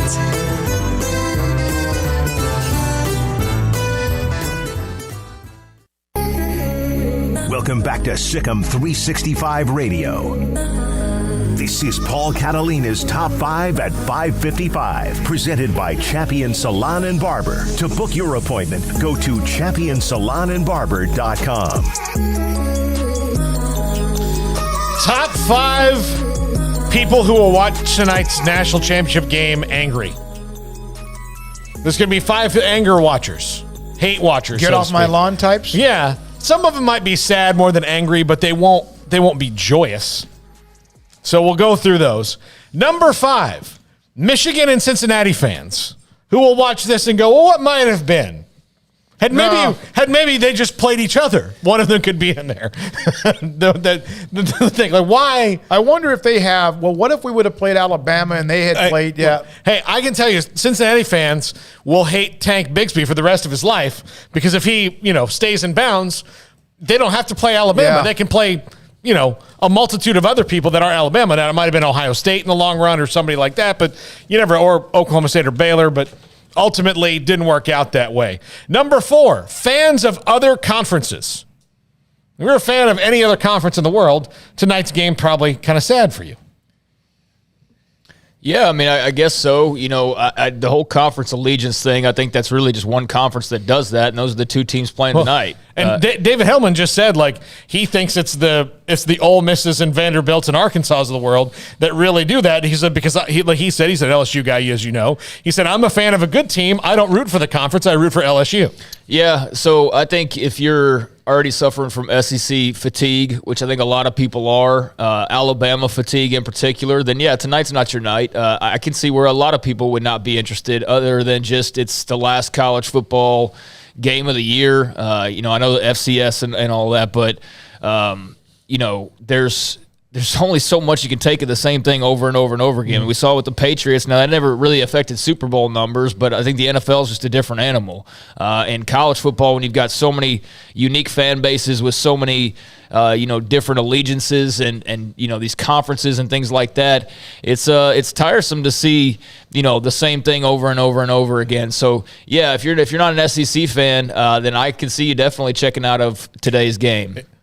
Is that one of your that black bag? Yeah. No, go ahead. You get that. I want Craig. I'm sorry to interrupt. Yeah, go ahead. Here's the way I look at it. I'm a sports fan, but I love certain teams, like, for example, my college football team or my pro team. But I'm looking forward to watching the game tonight. I'm interested. Can Georgia show some you-know-whats, get themselves off the canvas? They did by blowing out Notre Dame. Can they then find a way to win? Can they break the 800-pound gorilla's clinch? It's a college football national championship game. It doesn't seem to have the same as maybe a few because there's a little bit of that, what's the word, fatigue. Mm-hmm. But I love dynasties, and Alabama's as good a college football dynasty that we've ever seen. And tonight they try to add another one to it. Number 3, people who hate ESPN. And I'm glad we held that until the ESPN people left the room. I didn't want to have this awkward conversation. I like ESPN as far as their programming. They can be better, but and they're about to have a great program with us on it. So I'm not going to complain. But people who, this is going to be half of Twitter tonight. It's people who are mad at ESPN for the way they're presenting the game. And I'd rather just not see that. How are they presenting the game? Is there going to be the coaches? Yeah, all the different ways. Because who's always pretty good at that was Gary Patterson. Yeah. He really was. He was very good about breaking it down, kind of like they have the Manning cast or whatever. Yeah. I'll watch the coach's room for a little bit. I know what the coach's room is, though. It's Jimbo Fisher. Jimbo and the Aggie staff. Yeah. That's all it is. Talk about people at SEC. At least you got to see, Matt Rule was on there one year, and then various other guys from other conferences. There's just an all A&M broadcast, which that's the closest they're going to get to a national championship, or the closest they've been in quite some time. And obviously it's a move that was done behind the scenes, very carefully planned, I would imagine, to get the whole staff on there. Plus, I hope people are ready to listen to Jimbo just race through it. Yeah, but if you hate ESPN, then I think you're probably not watching regardless. But the national championship game, we'll see what kind of ratings they bring in. Yeah. Number 2, fans of parity. Yeah. I mean, if you're, like you said, if you're fatigued by Alabama and the SEC and Georgia and all that, tonight you're going to watch and be a little exasperated. Well, what are you watching for tonight? I mean, if you're an Alabama fan, you're watching to see them win another title. If you're a Georgia fan, you're watching to see them a title. If you're everybody else, you're watching to see Alabama get beat. Yeah. That's what you're watching. You're watching to see if Alabama will get beat. And if it comes to a point in the game where, early third quarter, mid third quarter, it's 21-0 lead, then – man, watch those ratings for that last quarter and a half or so just completely tank. I think that's a risk that is run when you kind of have that same matchup over and over again. Even though we don't get Georgia-Bama every year, we get Bama whoever. And if you're a parity fan, you're not watching college football and really enjoying it right now. Yeah. I get all that. I do. I'm going to watch to see if Alabama can earn the national championship, and I hope they do. I'm nothing against Georgia. I like Nick Saban. I like what he does, and I like Alabama. And I'm not even a lifelong Alabama fan. I'm the complete opposite. But boy, that's what I'm going to see tonight. Yeah. And number 1, the people I feel worse for tonight watching this game, Auburn fans. This is your 2 biggest rivals. Your 2 biggest. Alabama, who you hate, and Georgia, who you hate slightly less. That's miserable. To watch this, so watching this game is like getting the choice of would you rather get stabbed in the leg or the arm? I don't know. I don't want to get stabbed. It'd be like a Texas fan watching the national championship if it was Oklahoma against A&M. Yeah, and it's just going to be. And again, I put in A&M just because I was. That's their other biggest rival. Yeah. So, but Auburn fans tonight are going to be. I would, if I'm an Auburn fan, I probably wouldn't watch. I just probably wouldn't. As much of a college football fan as I could be, I don't know if I could watch this as an Auburn fan, already knowing that Alabama wins most every year, and Georgia's really good. But now that they're playing and there is no outcome here that makes you happy, maybe it's that Alabama doesn't win one, but. Does that really does that make you happy if you're an Auburn fan necessarily? In that, they're still going to be back. How many since Georgia last won 1980? They won with Cam Newton. Yeah, and they've played it. So yeah, I mean, look, they've won one just like Georgia's won one, and they've won more recently. Cam Newton's still playing in the NFL, and Herschel Walker's So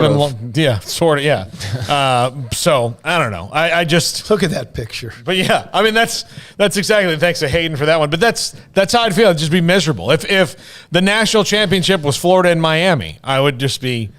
I mean, I just kind of walk the streets. I have no idea anymore what are the programming options outside of watching the national championship game. I rarely watch network television. I don't watch much of it, ABC, CBS, whatever. And I know the national championship game is ESPN. I don't have any idea if there's anything tonight. This is normally when they would run replays of something.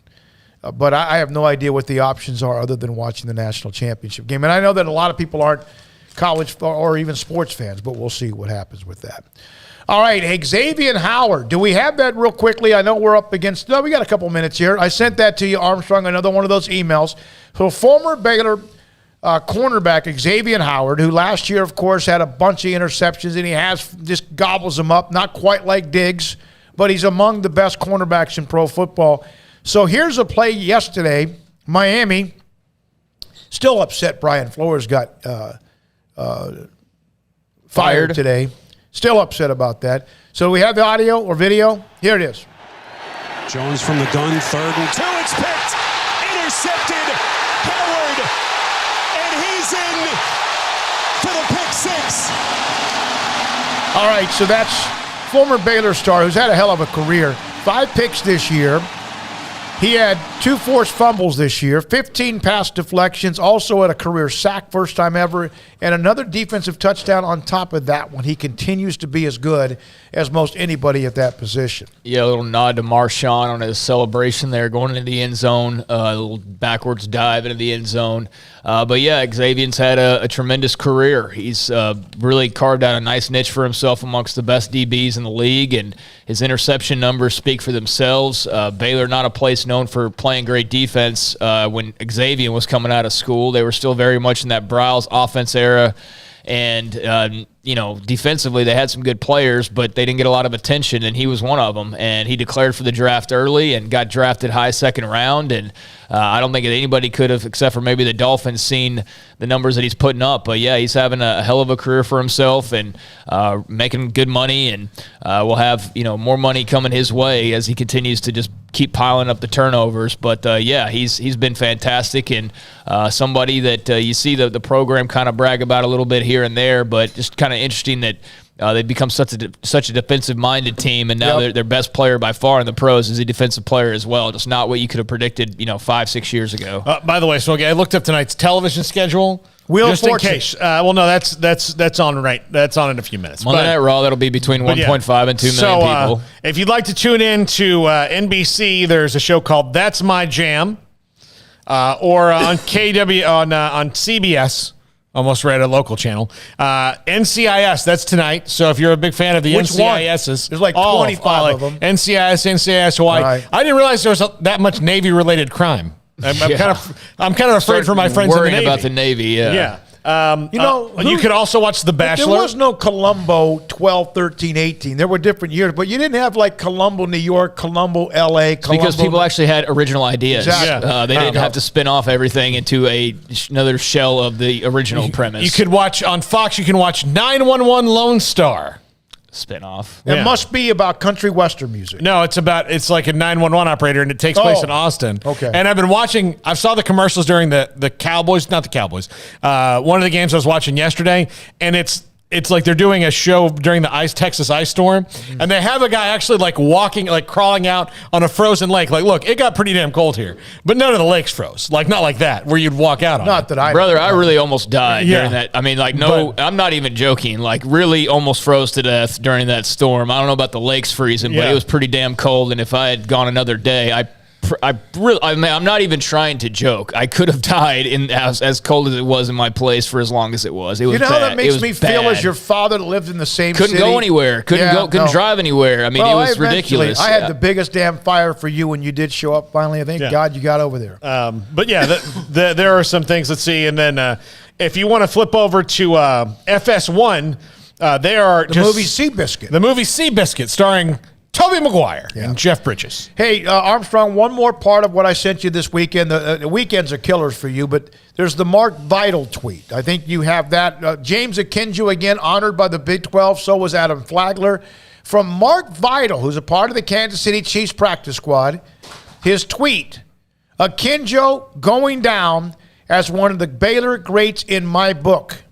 I love his game. Be one of the only guys to have his jersey retired by like 3 different programs, potentially, or going down in the record books of 3 different programs. But no, he's been fantastic. That's heavy words coming from a guy of vital stature when it comes to the program's history and what he helped accomplish the last couple of years.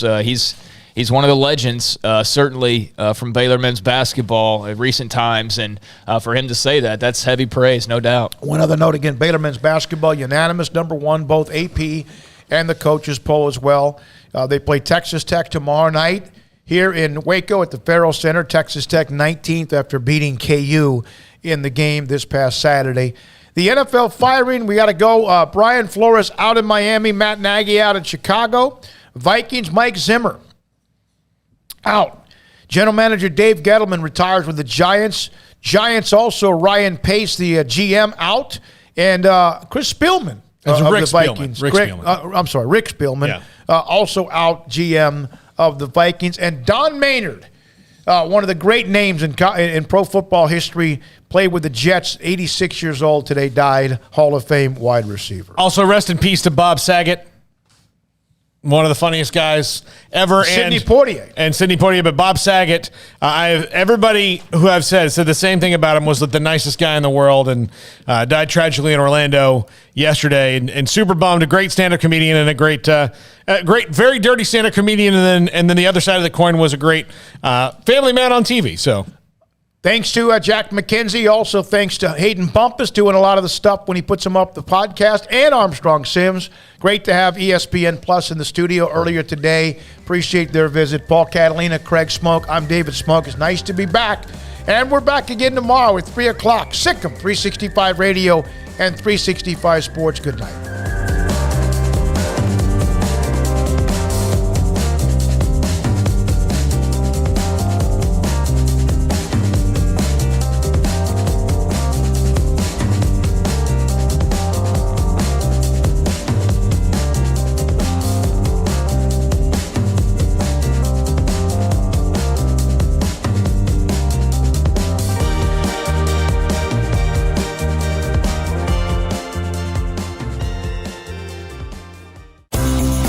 Ideal MRI is a small family business right here in Central Texas. We're open to support you while lowering the cost of healthcare bills. When you need an MRI, ask your doctor for an Ideal MRI. Visit us at idealmri.com or call us at 833-IDEAL-MRI.